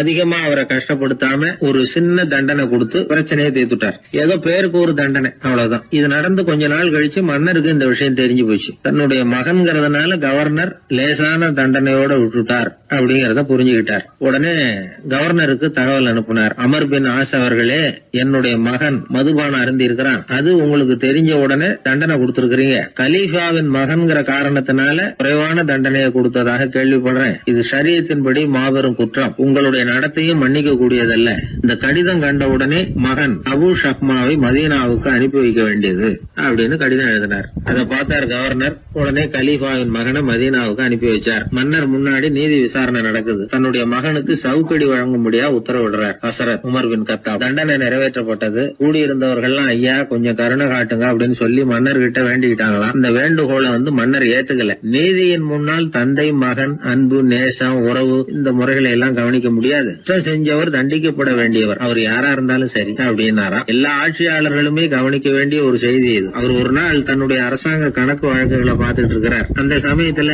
அவரை பார்க்க ஒரு பெரிய மனிதர் வந்தார். இவர் தன்னுடைய சொந்த வேலை காரணமா வந்திருக்கிறார் அப்படிங்கறத அவர் புரிஞ்சுக்கிட்டார். உடனே அது வரைக்கும் எரிஞ்சுகிட்டு இருந்த விளக்க அணைச்சுட்டு இன்னொரு விளக்க ஏத்தி வச்சுக்கிட்டாராம். இந்த செயலுக்கு என்ன காரணம்னு கேட்டிருக்கிறார் வந்தவர். இதுக்கு அவரு சொன்னார், ஐயா நீங்க வந்த போது இங்க எரிஞ்சுகிட்டு இருந்தது அரசாங்க விளக்கு, இப்ப எரியறது சொந்த விளக்கு. சொந்த விஷயங்களை பேசுறப்போ அரசாங்க பணத்தை செலவு பண்ணக்கூடாது, அதனாலதான் விளக்க மாத்தினேன் அப்படின்னாராம். இப்படிலாம் பல பேர் இந்த உலகத்துல இருந்திருக்கிறாங்க. ஆனா இப்ப எல்லாம் பல பேர் அப்படி இருக்கிறது இல்ல. ஒருத்தர் அப்படிதான் அரசாங்க விஷயங்களை பார்த்துக்கிட்டு உட்கார்ந்து இருக்கிறார். அந்த சமயத்துல ஒரு பெரிய தொழில் அதிபர் அவரை பார்க்க வந்திருக்கிறார். இவரு சடார்னு எழுந்திருச்சு எரிஞ்சுகிட்டு இருந்த விளக்க அணைச்சுட்டார். எங்கும் ஒரே ஏன் விளக்க அணைச்சுட்டீங்கன்னு கேட்டிருக்கிறார் வந்தவர். இங்க நடக்கிறது மத்தவங்க கண்ணுல பற்றக்கூடாது அப்படிங்கறதுக்காக தான் விளக்க அணைச்சேன். நீங்க கொண்டு வந்திருக்கிறத அப்படி ஒரு ஓரமா வச்சுட்டு போடுங்க, அதுக்கப்புறமா விளக்க போட்டு நான் எடுத்துக்கிறேன் அப்படின்னாராம் இவர். சாலை ஓரமா அழுதுகிட்டு உட்காந்துருந்தான். பிச்சை எடுத்து சாப்பிட்ற ஒருத்தன் அந்த பக்கமா வந்தான். இவனை பார்த்தான். ஏன் அழுதுகிட்டு உட்காந்துருக்கிற, என்னாச்சு உனக்கு அப்படின்னு கேட்டான். அதுக்கு இவன் சொன்னான், என்கிட்ட ஒன்றுமே இல்லை, நான் இந்த உலகத்தில் இருந்து என்ன பிரயோஜனம், அதனால தான் அழுதுகிட்டு இருக்கிறேன் அப்படின்னா. உன்கிட்ட மறைஞ்சிருக்கிற புதையல் என் கண்ணுக்கு நல்லா தெரியுது, அது உனக்கு புரியல, அதனால தான் அழுதுகிட்டு இருக்கிற அப்படின்னா. என்னது புதையல் இருக்குதா, உன் கண்ணுக்கு தெரியுதா அப்படின்னு கேட்டான். ஆமாம் எனக்கு தெரியுது, அந்த புதையலை நீ விற்கிறதுக்கு தயாராக இருக்கிறியா அப்படின்னு கேட்டான் இவன். இதை கேட்டதும் அந்த இளைஞனுக்கு ரொம்ப ஆச்சரியமாக போச்சு. என்னது இப்படி கேட்குறானே அப்படின்னு. என்கிட்ட ஒரு காசு கூட இல்லையே, அப்படி இருக்கிறப்போ புதையல் எங்கேருந்து வந்தது அப்படின்னா. இந்த நேரத்தில் அந்த பிச்சைக்காரன் சிரித்தான். இப்படி தான் இந்த உலகத்தில் எல்லாரும் சொல்லிகிட்டு இருக்கிறாங்க, என்கிட்ட ஒன்றுமே இல்லை ஒன்றுமே இல்லைன்னு சொல்லி.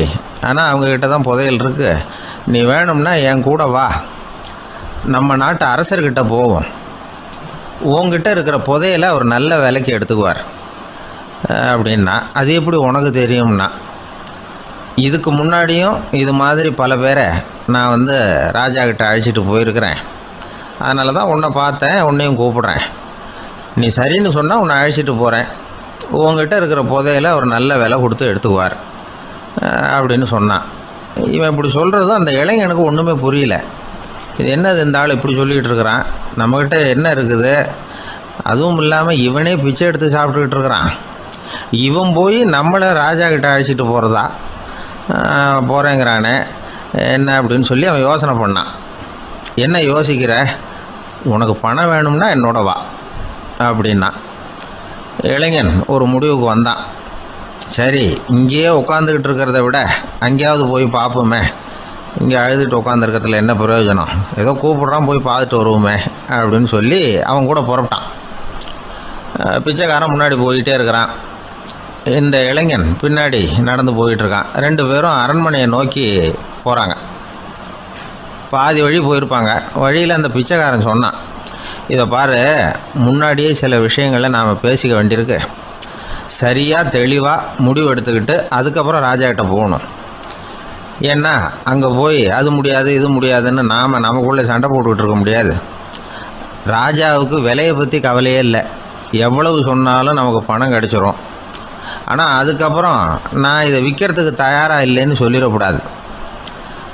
அதனால் புதையலை விற்கிறதா இல்லையாங்கிறத இங்கேயே தெளிவாக முடிவு செஞ்சுக்கணும், இல்லைன்னா ராஜா கிட்ட போய் அங்கே போய் குழப்பிக்கிட்டு இருக்க முடியாது அப்படின்னு சொன்னான். இளைஞனுக்கு ஒன்றுமே புரியல. என்ன சொல்கிற நீ, என்கிட்டயா புதையலா, எங்கே இருக்குது அப்படின்னு சொல்லி குழம்பி போனான். இப்போ அந்த பிச்சைக்காரன் சொன்னான், இதை பாரு, இப்போ உதாரணத்துக்கு உன்னுடைய கண்களை எடுத்துக்கோ, அதுக்கு நீ என்ன விலை கேட்டுற போகிற, நான் அதுக்கு ராஜா கிட்ட இருந்து ஒரு 50,000 ரூபா வாங்கி தர முடியும். உன்னுடைய இருதயத்தை கொடுக்குறியா, 20 லட்சம் ரூபா வாங்கி தரேன். மூளையை கொடுக்குறியா, 30 லட்சம் வாங்கி தரேன். என்ன சொல்கிற அப்படின்னு சொல்லி இந்த பிச்சைக்காரன் பேசிக்கிட்டே போகிறான். இளைஞனுக்கு கோபம் வந்துட்டுது. என்ன உளர்ற, உனக்கு என்ன பைத்தியமா, கண்ணையும் மூளையையும் இருதயத்தையும் விற்பாங்க. என்ன விலை கொடுத்தாலும் அதையெல்லாம் நான் விற்கிறதுக்கு தயாராக இல்லை, நான் விற்க மாட்டேன், அதை கொடுத்துட்டு நான் என்ன பண்ணுறது? இப்படி நான் மட்டும் இல்லை, யாருமே இதை விற்கிறதுக்கு தயாராக இருக்க மாட்டாங்க அப்படின்னு சொன்னான் அந்த இளைஞன். இவன் இப்படி சொன்னதும் அந்த பிச்சைக்காரன் வாய் விட்டு சிரிக்க ஆரம்பிச்சுட்டான். இப்போ பைத்தியமானது நானா நீயா? லட்சக்கணக்கான கோடிக்கணக்கான ரூபாய் பொறுமானம் உள்ள பொருள்களை உங்ககிட்டயே வச்சுக்கிட்டு விற்க முடியாதுன்னு சொல்கிற நீ தான் ஏழை. என்கிட்ட ஒன்றுமே இல்லைன்னு மரத்தடியில் உட்காந்து அழுதுகிட்டு இருக்கிறியே அப்படின்னு சொன்னான். இன்றைக்கி பார்த்திங்கன்னா பல பேர் தன்கிட்ட புதைஞ்சிருக்கிற ஆற்றலை புரிஞ்சிக்க முடியாமல் அவதிப்பட்டுக்கிட்டு இருக்கிறாங்க. நம்மக்கிட்ட என்ன இருக்குங்கிறது அவங்களுக்கு தெரியறதில்ல. அதனால தான் என்கிட்ட ஒன்றுமே இல்லைன்னு சொல்லி அழுதுகிட்டு இருக்கிறாங்க. இதை விளங்க வைக்கிறதுக்கு பெரியவங்க சொல்கிற கதை இது. நம்மக்கிட்ட இருக்கிற புதையலை நாம் தான் தோண்டி எடுக்கணும். உண்மையான புதையலுங்கிறது உள்ளே இருக்குது, ஆனால் அதை வெளியில் தேடுற ஆசாமிகள் தான் அதிகம். சராசரி மனித இயல்பு அப்படி. நம்மக்கிட்ட விலை மதிக்க முடியாத பகுத்தறிவு இருக்குது, அதை வச்சுக்கிட்டு வாழ்க்கையில் முன்னேறதுக்கு முயற்சி பண்ணணும். என்கிட்ட ஒன்றுமே இல்லைன்னு நினச்சி ஓரமாக உட்காந்துடக்கூடாது. முயற்சி செஞ்சால் முடியாத காரியம் எதுவுமே இல்லை. ஒரு ரயில்வே ஸ்டேஷன் பக்கம் வெளியில் ஒரு டாக்ஸி நின்றுட்டு இருந்தது. அந்த பக்கமாக வந்த ஒருத்தர் டாக்ஸி டிரைவரை பார்த்து சொன்னார், ஐயா உங்கள் வண்டியில் பின் சீட்டில் ஒரு மணி பர்ஸு கிடக்கு, யாரோ மறந்து விட்டுட்டு போயிருக்கிறாங்க அப்படின்னார். இல்லை அது காலி பர்ஸு தான், நான் தான் அதை அங்கே போட்டு வச்சுருக்கிறேன்னார் டிரைவர்.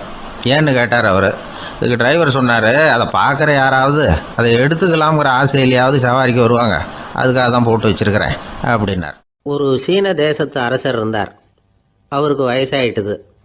அவருக்கு அடுத்தபடியாக அவருடைய புள்ள பட்டத்துக்கு வரணும், ஆட்சி பொறுப்பை ஏற்றுக்கணும். ஒரு நல்ல தலைவனுக்கு இருக்க வேண்டிய பண்புகள்லாம் தன்னுடைய மகனுக்கு இருக்கணும்னு விரும்பினார் அந்த அரசர். அதனால் இளவரசனை பக்கத்தில் இருந்த ஒரு குரு கிட்ட அனுப்புனார். இளவரசன் அவர்கிட்ட போய் சேர்ந்தான். அந்த குரு என்ன பண்ணார் தெரியுமா? இவனை பார்த்து சொன்னார், இதை பாருப்பா, நீ என்ன பண்ணுற, இப்போவே பக்கத்தில் இருக்கிற காட்டுக்கு போ, நடுக்காட்டில் போய் ஒரு இடத்துல உட்காந்துக்கோ. அங்கே என்னென்ன சத்தம்லாம் உன் காதில் விழுதுன்னு கவனித்து கேளு. உன் காதில் விழுந்த ஓசைகள் என்னென்னங்கிறத என்கிட்ட வந்து சொல்லு, அதுதான் எனக்கு தெரியணும், உனக்கு வேலையும் அதுதான் அப்படின்னு சொல்லி அனுப்பி வச்சுட்டார். இளவரசன் காட்டுக்கு போனான். குரு சொன்னபடியே ஒரு இடத்துல உட்காந்து கவனித்து கேட்டான். அதுக்கப்புறம் குரு கிட்ட திரும்பி வந்தான். என்னென்ன சத்தம்லாம் கேட்ட அப்படின்னு கேட்டார் குரு. குருவே, காட்டில் நான் பறவைகள் சத்தம்லாம் கேட்டேன், மிருகங்களின் ஓசையையும் கேட்டேன், இதை தவிர இடி மின்னல் மழை இதுகளோட சத்தத்தையும் கேட்டேன் அப்படின்னா. குரு யோசனை பண்ணார், நீ இன்னமும் சரியாக கேட்கல, அதனால் மறுபடியும் காட்டுக்கு போ, கொஞ்ச நாள் தங்கியிருந்து கேட்டுட்டு வா அப்படின்னார். இளவரசனுக்கு ஒன்றும் புரியல. இருந்தாலும் குருவின் கட்டளையாச்சே, மறுக்க முடியுமா? உடனே அவன் மறுபடியும் காட்டுக்கு போனான். ஒரு இடத்துல உட்காந்தான். கொஞ்ச நேரம் உன்னிப்பாக கவனித்து கேட்டான். சில நாள் கழித்து குரு கிட்ட திரும்பி வந்தான். குருவே, இந்த தடவை சில துல்லியமான சத்தங்களை எல்லாம் கேட்டான். தேனி பறக்கிற சத்தம், நீரோடையின் மெல்லிய ஓசை, இதெல்லாம் கேட்டேன்னா. குரு சிரிச்சார். நீ மறுபடியும் காட்டுக்கு போ, இன்னும் சில நாள் அங்கே இரு, முழுமையாக கவனமாக கேட்டுக்கிட்டு வா அப்படின்னு சொல்லி அனுப்பி வச்சுட்டார். இளவரசனுக்கு குழப்பம் அதிகமாயிட்டுது. ஒன்றுமே புரியல. மறுபடியும் காட்டுக்கு போனான். மௌனமாக ஒரு இடத்துல உட்காந்துட்டான். அப்படியே தியானத்தில் ஆழ்ந்துட்டான். சில நாளில் அவனுக்கு இதுவரை கேட்காத ஓசைகள்லாம் கேட்க ஆரம்பிச்சிட்டுது. இதைத்தான் நான் கேட்கணும்னு என்னுடைய குரு எதிர்பார்த்துருக்கிறாருங்கிறத புரிஞ்சுக்கிட்டான். உடனே குரு கிட்ட ஓடனான். குருவே, இந்த தடவை காதுகளுக்கு கேட்க முடியாத சில ஓசைகளை கூட என்னால் உணர முடிஞ்சுது. பூ மலருகிற ஓசை, சூரியனால் பூமி சூடாகிறப்போ எழுகிற ஓசை, காலை பனித்துளி இந்த புல்லுலாம் குடிக்கிற ஓசை, இது எல்லாம் என்னால் நல்லா கேட்க முடிஞ்சுது அப்படின்னா. குருவுக்கு இப்போதான் திருப்தி ஏற்பட்டு தான் இளவரசனை பார்த்து சொன்னார், இதை பாருப்பா, இப்போதான் நாட்டை ஆளுகிற தகுதி உனக்கு வந்திருக்குது அப்படின்னு சொல்லி அதுக்கு விளக்கமும் கொடுத்தாராம். எந்த அரசன் தன்னுடைய மக்களின் இதயம் பேசுகிற மௌன மொழியை, மௌன வார்த்தைகளை கேட்குறானோ அவன்தான் ஆள தகுதி உள்ளவன். எந்த அரசன் தன்னுடைய மக்களின் உணர்ச்சிகளை உண்மையாக உணர்றானோ அவன்தான் முதன்மையான அரசன். போலி வார்த்தைகளை மட்டும் கேட்டுட்டு பல மௌன ராகங்களை காதில் வாங்கிக்காதவன் அரசனே இல்லை. எந்த நாட்டில் எப்போ ஒரு அரசன் தன்னுடைய மக்களின் உணர்ச்சிகளை கேட்க மறுக்கிறானோ அன்னையிலிருந்தே அந்த நாடு அழிய தொடங்குது அப்படின்னு அர்த்தம். இதுதான் அந்த குரு இளவரசனுக்கு போதிச்சது. வாயால் பேசுறத மட்டும் கேட்டு ஏமாறக்கூடாது, உணர்ச்சிகளையும் கேட்கறதுல தான் மனப்பக்குவம் உண்டாகும். மக்கள் உணர்ச்சிகளை புரிந்து கொள்ளாத அரசர்கள் நீடிச்சிருக்க முடியாது. அது மாதிரி நாடுகளில் அடிக்கடி குழப்பம் தான் உண்டாகும். அப்படி இருந்தா அடிக்கடி ஆட்சி மாறிக்கிட்டு இருக்கும். அப்படிப்பட்ட ஒரு தேசம், அங்கே ஒரு சிறைச்சாலையில் 3 கைதிகள் பேசிக்கிட்டு இருந்தாங்க. ஒருத்தன் சொன்னான், நான் இந்த நாட்டு ராஜாவை எதிர்த்து பேசிக்கிட்டு இருந்தேன், அதனால் என்னை பிடிச்சி கொண்டாந்து இங்கே போட்டுட்டாங்க அப்படின்னா ஒருத்தன். இன்னொருத்தன் சொன்னான், நான் இந்த நாட்டு ராஜாவை ஆதரிச்சு பேசிக்கிட்டு இருந்தேன், அதனால என்ன பிடிச்சி கொண்டாந்து இங்க தள்ளி விட்டாங்க அப்படின்னா. அது சரி, நீ என்ன தப்பு பண்ண அப்படின்னு சொல்லி மூணாவது ஆளை பார்த்து இவங்க கேட்டாங்க. அதுக்கு அந்த ஆளு சொல்றான், நான் தான் இந்த நாட்டு ராஜா அப்படின்னா. எப்பவும் சுத்தமா இருக்கணும், அதுதான் நல்லதுன்னு ஒருத்தர். நான் அப்படித்தான் சார் இருக்கிறேன், தினம் 2 வேளை சோப்பு போட்டு குளிக்கிறேன் இன்னொருத்தர். உடம்பு மட்டும் சுத்தமா இருந்தா போதாது சார், மனசும் சுத்தமா இருக்கணும்னாரு அவரு. மனசை சுத்தப்படுத்துறதுக்கு என்ன சோப்பு சார் போடலான்னு கேட்டாரு இவர். ஆன்மீகம்ங்கிற சோப்பு தான் அதுக்கு பொருத்தம்னாரு அவர். ஆன்மாவை மேம்படுத்துகிற ஒரு முயற்சி தான் ஆன்மீகம்ங்கிறது. அந்த முயற்சியை எப்படி பண்றது? மனசுக்குள்ள குந்தி இருக்கிற வேண்டாத விருந்தாளிகளை எல்லாம் வெளியேற்றணும். வேண்டாத விருந்தாளிகள்ல முக்கியமான ஒருத்தர் யாருன்னா அவர் பேர் பொறாமை. இவரு நம்ம மனசுக்குள்ள இருக்கிற வரைக்கும் நாம நிம்மதியா இருக்க முடியாது. ஒரு குருநாதர் இருந்தார், அவர்கிட்ட 2 சீடர்கள் இருந்தாங்க. 2 பேரும் ஆரம்பத்துல ஒருத்தருக்கு ஒருத்தர் நல்லபடியா தான் பழகிட்டு இருந்தாங்க.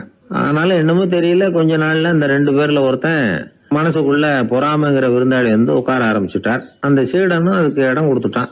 குரு கிட்ட தான் நல்ல பேர் வாங்கணும் அப்படின்னும் தன்னுடைய நண்பன் கெட்ட பேர் வாங்கணும் அப்படின்னு அவனுக்கு ஒரு ஆசை வந்துட்டுது.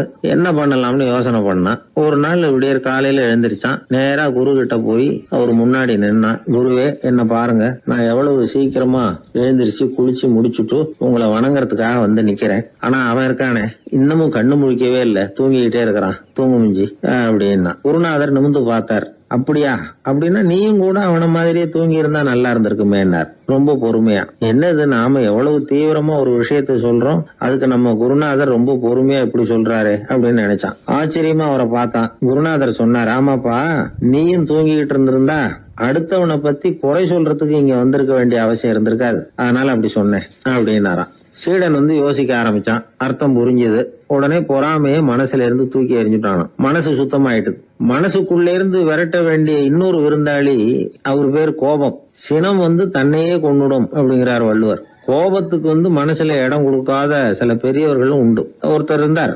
அவர் ஒரு சமயம் கோதாவரி நதியில போய் குளிச்சுட்டு திரும்பி வந்துட்டு இருக்கிறார். ஒரு பெரியவர் வர்ற வழியில ஒரு மரத்து மேல உட்கார்ந்திருந்த ஒருத்தன் அவர் மேல துப்பி போடுறான். இவர் உடனே திரும்பி போய் மறுபடியும் குளிச்சுட்டு வர்றார். அப்பவும் துப்புறான். அவர் கோவப்படல, பேசாம மறுபடியும் திரும்பி போய் குளிச்சுட்டு வர்றாரு. இப்படி பல தடவை நடந்துகிட்டே இருக்குது. ஒரு கட்டத்துல இந்த ஆளு தோத்து போய் அவர் காலிலேயே விழுறான். ஆச்சரியப்பட்டு கேக்குறான், அது எப்படிங்க நீங்க கோவப்படாம இருக்கிறீங்களே, அது எப்படி அப்படின்னா. அதுக்கு அந்த பெரியவர் சொன்னாராம், நான் கோவப்பட்டிருந்தா என் மனசு அசுத்தமா இருக்கும். உடம்பு அசுத்தமான குளிச்சு சுத்தப்படுத்திக்கலாம், மனசை அப்படி சுத்தப்படுத்த முடியாது, அது கொஞ்சம் கஷ்டம் அப்படின்னாராம். ஆக கூடி மனசு அசுத்தமாகாம பாத்துக்க வேண்டியது நம்ம கடமை. மனசை அசுத்தப்படுத்துற இன்னொரு விஷயம் சுயநலம். ஒரு சுயநலவாதி ஆத்துல விழுந்துட்டார், சுழல்ல சிக்கிக்கிட்டார். இன்னொரு சுயநலவாதி கரையில இருந்து இத பார்த்தார். ஒரு கயத்தை தூக்கி போட்டு அதை புடிச்சுக்க சொல்லி கரையில இழுத்து காப்பாத்தினார். அவர் கரையில ஏறின உடனே இவரை பார்த்து, என்ன காப்பாத்தினதுக்காக உங்களுக்கு 50 காசு கொடுக்கலாம்னு பாக்குறேன், ஆனா என்கிட்ட 1 ரூபாயா இருக்கு, சில்லறையா இல்ல அப்படின்னாராம். உடனே காப்பாத்தினவர் இவரை பார்த்து, அப்படின்னா நீங்க இன்னொரு தடவை தண்ணியில விழுந்துருங்க, நான் காப்பாத்துறேன், 1 ரூபாயா கொடுத்துடலாம் அப்படின்னாராம். இப்படிப்பட்டவங்க எல்லாம் எத்தனை தடவை தண்ணியில விழுந்தாலும் மனசு சுத்தமாக போறதில்லை. ஒரு சராசரி மனிதனுடைய இயல்பு என்ன? இன்பம் வந்தா துள்ளி குதிப்பான், துன்பம் வந்தா சோர்ந்து போய் ஒரு மூலையில உட்காந்துருவான். இவன் தான் சராசரி மனிதன். ஆனா ஒருத்தன் இன்பம் வந்தா அதுக்காக மகிழ்ச்சி அடையறதில்ல, துன்பம் வந்தா அதுக்காக சோர்ந்து போறதில்ல அப்படின்னு வச்சுக்கோங்க. அப்படி இருந்தா அவன் சாதாரண ஆள் கிடையாது. ஒரு ஊர்ல ஒரு ஞானி இருந்தார். அவரை தேடிட்டு ஒரு பெரியவர் வந்தார். ஐயா, ஞானத்துல சிறந்த ஞானம் எது அப்படின்னு கேட்டாராம். இதுக்கு அந்த ஞானி என்ன பதில் சொன்னார் தெரியுமா? இன்பத்தினால மகிழ்ச்சி அடையாமலும் துன்பத்தினால சோர்வு அடையாமலும் இருக்கிறது தான் அந்த ஞானம், பெரிய ஞானம் அப்படின்னாராம். சரி சுவாமி, அப்படிப்பட்ட ஞானம் உங்களுக்கு எப்படி வந்ததுன்னு கேட்டிருக்காரு இவர். அதை நான் ஒரு கழுதைகிட்ட இருந்து கற்றுக்கிட்டேன் அப்படின்னாராம் அவர். இவருக்கு ஒன்றும் புரியல, ஒரு மாதிரியாக முழிச்சிருக்கிறார். இதை அவர் புரிஞ்சுக்கிட்டார். நீங்கள் நாளைக்கு காலையில் நம்முடைய ஆசிரமத்துக்கு வாங்க, புரிய வைக்கிறேன்னாராம். சரின்னு அவர் போயிட்டார். மறுநாள் காலையில் ஆசிரமத்துக்கு சேர்ந்தார். ஞானி அவரை கூப்பிட்டு உட்கார வச்சார். வாங்க, இப்படி உட்காருங்க, கொஞ்ச நேரத்தில் இந்த வழியாக ஒரு கழுதை போகும், அதை கவனித்து பாருங்கன்னாராம். இவருக்கு இன்னமும் ஒன்றும் புரியாமல் போச்சு, ஒரே குழப்பம். இருந்தாலும் அந்த ஞானி சொன்னது மாதிரியே உட்காந்துருக்கிறார். கொஞ்ச நேரத்தில் இந்த வழியாக ஒரு கழுதை போச்சு. அது முதுக நிறைய அழுக்கு மூட்டைகள், அதை சுமந்துக்கிட்டு போகுது. ஒரு செலவு தொழிலாளி அதை ஓட்டிகிட்டு போகிறார். கொஞ்சம் தூரத்தில் ஒரு ஆறு இருக்குது. அங்கே போய் துணியெல்லாம் சுத்தப்படுத்திக்கிட்டு சாயந்தரமாக திரும்பி இந்த வழியாகவே வருவாங்க. ஞானி சொன்னது மாதிரியே இந்த பெரியவர் அழுக்கு மூட்டையை சுமந்துக்கிட்டு போகிற அந்த கழுதையை கவனிச்சார். கழுதை போயிட்டுது. அதுக்கப்புறம் ஞானியை திரும்பி பார்த்தார். இப்போ அந்த ஞானி சொன்னார், சாயந்தரம் வரைக்கும் நீங்கள் இங்கேயே இருக்கணும்னார். அதே மாதிரி இவர் இருந்தார். சாயந்தரமாக அந்த ஞானி சொன்னார், ஐயா இப்போ கொஞ்ச நேரத்தில் அந்த கழுதை இந்த வழியாக திரும்பி வரும், அதையும் கவனித்து பாருங்கன்னார். இவரும் கவனித்து பார்க்குறார். கழுதை வந்தது. அது முதுகில் சலவை செய்யப்பட்ட துணி மூட்டை. அது பாட்டுக்கு சுமந்துக்கிட்டு போய்கிட்டு இருக்குது. பெரியவருக்கு ஒன்றும் புரியல. பொறுமை இழந்துட்டார். சரி சுவாமி, இந்த கழுதைக்கும் உங்கள் ஞானத்துக்கும் என்ன சம்பந்தம் அப்படின்னார். இப்போ அந்த ஞானி விளக்கினார், ஐயா இந்த கழுதை இதே மாதிரி தினமும் காலையில் அழுக்கு மூட்டைகளை சுமந்துக்கிட்டு ஆற்றுக்கு போகுது, மாலையில் வெண்மையான சுத்தமான துணிகளை சுமந்துக்கிட்டு திரும்பி ஊருக்கு போகுது. காலையில் இது போகும் பொழுது முதுகில் அழுக்கு மூட்டைகளை சுமந்துக்கிட்டு போகிறோமேங்கிற வருத்தமும் அதுக்கு கிடையாது. சாயந்தரம் திரும்பி வரும்பொழுது சுத்தமான துணிகளை சுமந்துக்கிட்டு வர்றோமேங்கிற மகிழ்ச்சி அதுக்கு இல்லை. இதை பார்த்து தான் நானும் அது மாதிரி ஞானத்தை கற்றுக்கிட்டேன் அப்படின்னாராம். அதனால் யார் கற்றுக் கொடுக்குறாங்க அப்படிங்கிறத விட எதை கற்றுக்கிறோம் அப்படிங்கிறது தான் முக்கியம். ஒரு சினிமா பார்க்குறோம், ஒரு அருவி கொட்டுறது மாதிரி காட்சி வருது, தண்ணீர் வழியுது. படம் முடிஞ்சதும் பார்த்தீங்கன்னா அந்த திரை என்ன நனைஞ்சு போயா இருக்கும். ஒரு தீப்பிடிச்சு எரியிற காட்சியே சினிமாவில் பார்க்குறீங்க, காட்சி முடிஞ்சதும் அந்த வெண் திரையே கருகி போயா இருக்கும். படத்தில் வர்ற தண்ணீரும் நெருப்பும் அந்த திரையை பாதிக்கிறது இல்லை. நாம் அந்த திரை மாதிரி இருக்கிறதுக்கு கற்றுக்கணுமா. அந்த பக்குவம் வந்துவிட்டதுன்னா இன்பமும் துன்பமும் நம்ம எதுவும் செய்யாது. ஒரு சினிமாவை பார்க்குற வரைக்கும் சிரிக்கலாம், அழலாம். பார்த்துட்டு வெளியில் வரும்பொழுது அழுதுகிட்டே வரக்கூடாது. ஒருத்தர் வந்தார், அப்படி படம் முடிஞ்சு வெளியில் வரும்பொழுது அருவி மாதிரி கண்ணீர் சிந்திக்கிட்டே வரார். ஏன் சார் படம் அவ்வளவு சோகமா அப்படின்னு கேட்டார். இன்னொருத்தர், இல்லை சார் கூட்டம் ரொம்ப குறைச்சல் சார், மொத்தம் படம் பார்க்க வந்தவங்களே 15 பேர் தான் சார் அப்படின்னார் கண்ணீரை தொடச்சிக்கிட்டே. அதுக்கு நீங்கள் ஏன் சார் அழறீங்கன்னு கேட்டார் அவர். இந்த படத்தோட தயாரிப்பாளரே நான் தான் சார் அப்படின்னாரா இவர். ஒரு அரசன், அவனுக்கு வயசாயிட்டுது. அதனாலேயே இந்த கவலை பயம் எல்லாமும் அதிகமாயிட்டுது. மரண பயம், ராத்திரியில சரியா தூங்க முடியல, இப்படி ஆயிட்டுது நிலைமை. அந்த அரசன் ஏற்கனவே எப்படின்னா போர்க்களங்கள்ல எத்தனையோ பேரை ஓட ஓட விரட்டி இருக்கிறான். இருந்தாலும் இப்ப அந்த துணிச்சல்லாம் எங்கேயோ போயிட்டுது. பேசாம படுத்திருக்கிறான். அப்படியே படுத்தாலும் தான் தூக்கம் வர மாட்டேங்குது. என்ன பண்ணலாம்னு யோசிச்சான் இந்த மன்னன். உடனே எல்லா அமைச்சர்களையும் கூப்பிட்டான். எனக்கு நிம்மதி இல்லை, எதை நினைச்சாலும் பயமா இருக்கு, எனக்கு ஒரு ஆலோசனை சொல்லுங்க அப்படின்னா. என்ன ஆலோசனை வேணும் அப்படின்னு சொல்லி கேட்டாங்க. எனக்கு ஒரு நெருக்கடியான சந்தர்ப்பம் ஏற்பட்டு போச்சுன்னு வச்சுக்கோங்க. அந்த நேரத்தில் நீங்க யாருமே என் பக்கத்தில் இல்லை ஆலோசனை சொல்றதுக்கு அப்படின்னா, அந்த சமயத்தில் எனக்கு உபயோகப்படுற மாதிரி ஒரு வாசகம், பொன்மொழி ஏதாவது சொல்லுங்க. அதை நான் என்னுடைய வைர மோதிரத்துக்கு அடியில் பதிச்சு வச்சுக்கிறேன் அப்படின்னார். தேவைப்படுறப்போ உதவும் அப்படிங்கிறதுனால. அவர் போட்டிருந்த மோதிரமும் அதுக்கு தகுந்த மாதிரியே திறந்து மூடுறது மாதிரி அமைஞ்சிருந்தது. ஏதாவது வாசகம் எழுதுனா உள்ற வச்சுக்கலாம், அதுக்கான வசதி அதில் இருந்தது. அமைச்சர்கள்லாம் யோசனை பண்ணாங்க, இது மாதிரி ராஜா கேட்குறாரு, என்ன வாசகம் அதாவது பொன்மொழி சொல்லலாம் அப்படின்னு எல்லாரும் யோசனை பண்ணாங்க. ஒருத்தருக்குமே சரியா தோணலை, ஒரே குழப்பமா இருந்தது. ஏன்னா நெருக்கடியான சமயத்தில் உபயோகப்படுறது மாதிரி ஒரு பொன்மொழி வேணும்னு சொல்லியிருக்கிறார். அப்படி இப்படி யோசிச்சு பார்த்தா ஒன்றுமே தோணலை. எல்லாரும் குழம்பிக்கிட்டு இருந்த நேரத்தில் ஒரு பெரியவர் அந்த பக்கமாக வந்தார். அவர் சொன்னார், நான் வேணும்னா அதுக்கு பொருத்தமாக ஒரு வாக்கியம் சொல்கிறேன், ஆனால் ஒரு நிபந்தனை. அதை யாரும் ரொம்ப ஆர்வம் காரணமாக அவசரப்பட்டு படிச்சிடக்கூடாது. அதை ரகசியமாக அந்த மோதிரத்துக்குள்ளே எழுதி வச்சுக்கணும். எப்போவாவது இக்கட்டில் மாட்டிக்கிற சமயத்தில் மட்டும் வேற வழியே இல்லை அப்படிங்கிற நிலைமையில மட்டும்தான் அதை திறந்து பார்க்கணும். அப்படி நீங்கள் இருக்கிறதா இருந்தால் நான் அதை சொல்கிறேன் அப்படின்னார் அந்த பெரியவர். சரின்னு ஒத்துக்கிட்டாங்க எல்லாரும். அதே மாதிரி அவர் ஒரு வாக்கியத்தை சொன்னார்.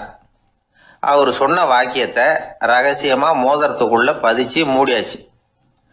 ராஜா அதை விரல்ல மாட்டிக்கிட்டார். கொஞ்ச நாள் ஆச்சு.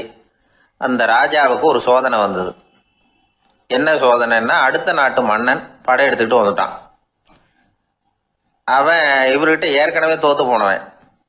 ஒரு வெறியில வந்திருக்கிறான். தோற்று போனவன் மறுபடியும் சண்டைக்கு வந்தா எப்படி வருவானோ அப்படி வர்றான். ஒரு வெறியில வந்தா ஜெயிச்சுட்டான். என்னாச்சு இவரோட நிலைமைன்னா நாட்டை இழந்துட்டார், எல்லாத்தையும் இழந்துட்டார். கடைசியா ஒரு அடிபட்ட குதிரையில ஏறி தப்பிச்சு போயிட்டார், வேற வழி இல்லைன்னு. பின்னாடி துரத்திக்கிட்டு வராங்க. இவர் ஒரு மலை உச்சிக்கு போயிட்டார், அதுக்கும் அப்பால போக முடியாது, ஏன்னா அந்த பக்கம் பயங்கர பள்ளம். உல்லாச பயணிகள் வந்து கண்டு கழிக்கிற இடம் அது. ஆனா இவருக்கு அது சாவு பயணத்தின் வாசல், திரும்பவும் முடியாது, அவ்வளவு குறுகிய பாதை அது, வேற வழியே இல்லை. இந்த நேரம் சூரிய ஒளி மோதிரத்துல பட்டு மின்னிச்சு. உடனே இவருக்கு ஞாபகம் வந்தது. மோதிரத்தை திறந்து படிக்கிறார். அதுல இருந்த வாசகம், இந்த நிலையும் மாறிவிடும், this too will pass away. அவருக்கு ஒரு தைரியம் வந்தது. பின்னாடி வந்தவங்களும் திசை மாறி வேற எங்கேயோ தேடி போயிட்டாங்க. அவங்க விரட்டிக்கிட்டு வரலன்னா இவ்வளவு அழகான ஒரு இடம் இருக்கிறதே எனக்கு தெரியாம போயிருக்குமேன்னு நினைச்சார். இவ்வளவு அழகை ரசிக்கிறதுக்காக ஒரு நாட்டையே கூட இழக்கலாம்னு தோணுச்சு அவருக்கு. அமைதியா அந்த அழகை ரசிச்சார். எதிரிகள்லாம் எங்கேயோ போயிட்டாங்க. மன்னர் நாடு திரும்பினார். மறுபடியும் படைகளை திரட்டினார். கொஞ்ச நாள்ல படை எடுத்துக்கிட்டு போனார். யாருகிட்ட தோத்து போனாரோ அவரையே வெற்றி கண்டு திரும்பி வர்றார். வரவேற்பு விழா பிரமாவப்படுது. ஆடல் பாடல் கோலாகலம். இதை பார்த்ததும் அந்த ராஜாவுக்கு தலைகால புரியல. நம்மளை இனிமே யாராலையும் ஜெயிக்க முடியாதுன்னு நினைச்சார். அகம்பாவம் லேசா எட்டி பார்த்தது. இப்போ மறுபடியும் சூரிய ஒளிப்பட்டு மோதிரம் மின்னிச்சு. அதை திறந்து மறுபடியும் படிக்கிறார். இந்த நிலைமையும் மாறிவிடும், this too will pass away. அவ்வளவுதான், அவர் மனசு அடங்க ஆரம்பிச்சுட்டது, ஆணவம் போயிட்டுது. இதுல இருந்து நாம தெரிஞ்சுக்க வேண்டியது என்னன்னா, எந்த சூழ்நிலையிலையும் நாம கவலைப்பட வேண்டியதில்லை. ஏன்னா இங்க எதுவுமே நிரந்தரம் இல்லை. அந்த ராஜா மாதிரியே நம்ம ஆளு ஒருத்தன் ஒரு மோதிரம் போட்டிருந்தான், அதுக்குள்ள அவன் எழுதி வச்சிருந்த வாசகம், எதுக்கும் கவலைப்படாதே அப்படிங்கிறது தான். ஒரு நாள் பயங்கரமான கவலையோட உட்காந்துருந்தான். பக்கத்துல இருந்தவங்க சொன்னாங்க, இது மாதிரி சந்தர்ப்பத்துல தான் நீ உன் மோதிரத்தை திறந்து பார்க்கணும்னாங்க. இவனுக்கு கவலையோட எரிச்சலும் சேர்ந்துக்கிட்டது. அது எப்படி முடியும், இப்ப திருட்டு போனது என்னோட அந்த மோதிரம் தானே அப்படின்னு சொல்லிவிட்டு தலையில கை வச்சுட்டு உட்காந்துட்டான். இப்படிலாம் சொல்றது உண்டு. இருந்தாலும் நாம எந்த சூழ்நிலையிலையும் கவலைப்பட வேண்டியதில்லை அப்படிங்கிற உண்மையை புரிஞ்சுக்கணும். அப்படி கவலையை வெல்றதுக்கான வழி தெரிஞ்சுட்டதுன்னா வாழ்க்கையில வெற்றி நிச்சயம். ஒரு மனிதன் கோபப்படும் பொழுது அவனை நல்லா கவனிச்சு பாருங்க.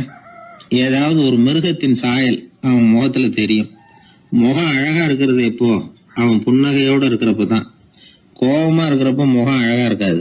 சார் கோபத்துல இருக்கார், இந்த கோபம் குறையறதுக்குள்ள ஒரு போட்டோ எடுத்துருங்க, அழகா இருக்கும் அப்படின்னு யாரும் சொல்றது இல்ல. போட்டோ எடுக்கிறவர் கூட எடுக்கிறதுக்கு முன்னாடி முகத்தை கொஞ்சம் சிரிச்ச மாதிரி வச்சுங்க சார் அப்படின்னு தான் சொல்லுவார். முகத்தை கொஞ்சம் கடுகடுப்பா வச்சுங்க சார், அப்பதான் நல்லா அமையும் அப்படின்னு சொல்லுவாரு. ஒரு உண்மை என்ன தெரியுமா, கோபம் மனசையும் கெடுக்கும், உடம்பையும் கெடுக்கும். கோபப்படுகிறவர்களின் ஆயுள் காலம் குறைகிறது அப்படிங்கிறது விஞ்ஞான உண்மை. சிரிக்கிறவங்க ஆயுள் காலம் அதிகரிக்கிறது அப்படிங்கறதும் விஞ்ஞான உண்மை. கோபப்படுறவங்களை யாரும் விரும்புறதில்ல. கோபப்படுற அப்பா அம்மா கிட்ட பிள்ளைங்க நெருங்காது. கோபப்படுற அதிகாரிகள் கிட்ட ஊழியர்கள் நெருங்க மாட்டாங்க. கோபப்படுற வாத்தியார்கிட்ட பிள்ளைங்க நெருங்குறது இல்ல. அவன் எப்ப பார்த்தாலும் வள்ளு வள்ளுன்னு விழுவான். அதனால எப்போ அவன் பக்கத்திலேயே இருக்கணும்னு ஆசைப்படுறேன் அப்படின்னு ஒருத்தன் சொன்னா அவனை இவன் வேடிக்கை பார்க்க ஆரம்பிச்சுட்டான் அப்படின்னு அர்த்தம். சரி, இந்த கோபம் எதனால வருது? இயலாமையினாலதான் வருதான். இப்ப நீங்க நினைக்கிறத நிறைவேற்றக்கூடிய சாமர்த்தியம் உங்ககிட்ட இல்லைங்கிறப்போ அது கோபமா வெளிப்படுது, அவ்வளவுதான். திறமை உள்ளவன் கோபப்பட வேண்டிய அவசியமே இல்லை. ஒரு உண்மையான கவிஞன் கிட்ட போய் ஒரு கவிதை எழுதி கொடுங்க அப்படின்னு சொன்னா அவன் உடனே எரிச்சல் அடையக்கூடாது. எரிச்சல் வந்தா அது அவனுடைய இயலாமையை காட்டுது. சிற்பி சிலை செதுக்கிறதுக்கு கோபப்படக்கூடாது. ஒரு அதிகாரி சொன்னார், நீங்க சொல்றதெல்லாம் சார் தான் சார், இருந்தாலும் கோவப்படலைன்னா வேலை நடக்காது சார், அதனாலதான் தினமும் ஆபீஸ்ல கத்திட்டு கிடக்குறேன் அப்படின்னார். ஆனா உண்மை என்ன தெரியுமா, கத்துறதுனால கத்துறதுதான் நடக்குமே தவிர காரியம் நடக்காது. வேலை நடக்கிறது மாதிரி ஒரு பாவனை நடக்கும், அவ்வளவுதான். தவறு செய்கிறவர்களுக்கு தண்டனை கத்துறது மட்டும் இல்ல, திட்டு வாங்குற யாரும் தான் செஞ்சது தவறுதான் அப்படின்னு ஒத்துக்கிறது இல்ல. அத அவங்க உணர்றதும் இல்லை. அப்படி இருக்கிறப்போ திட்டுறதுனால என்ன பிரயோஜனம்? திட்டுறதன் நோக்கம் என்ன?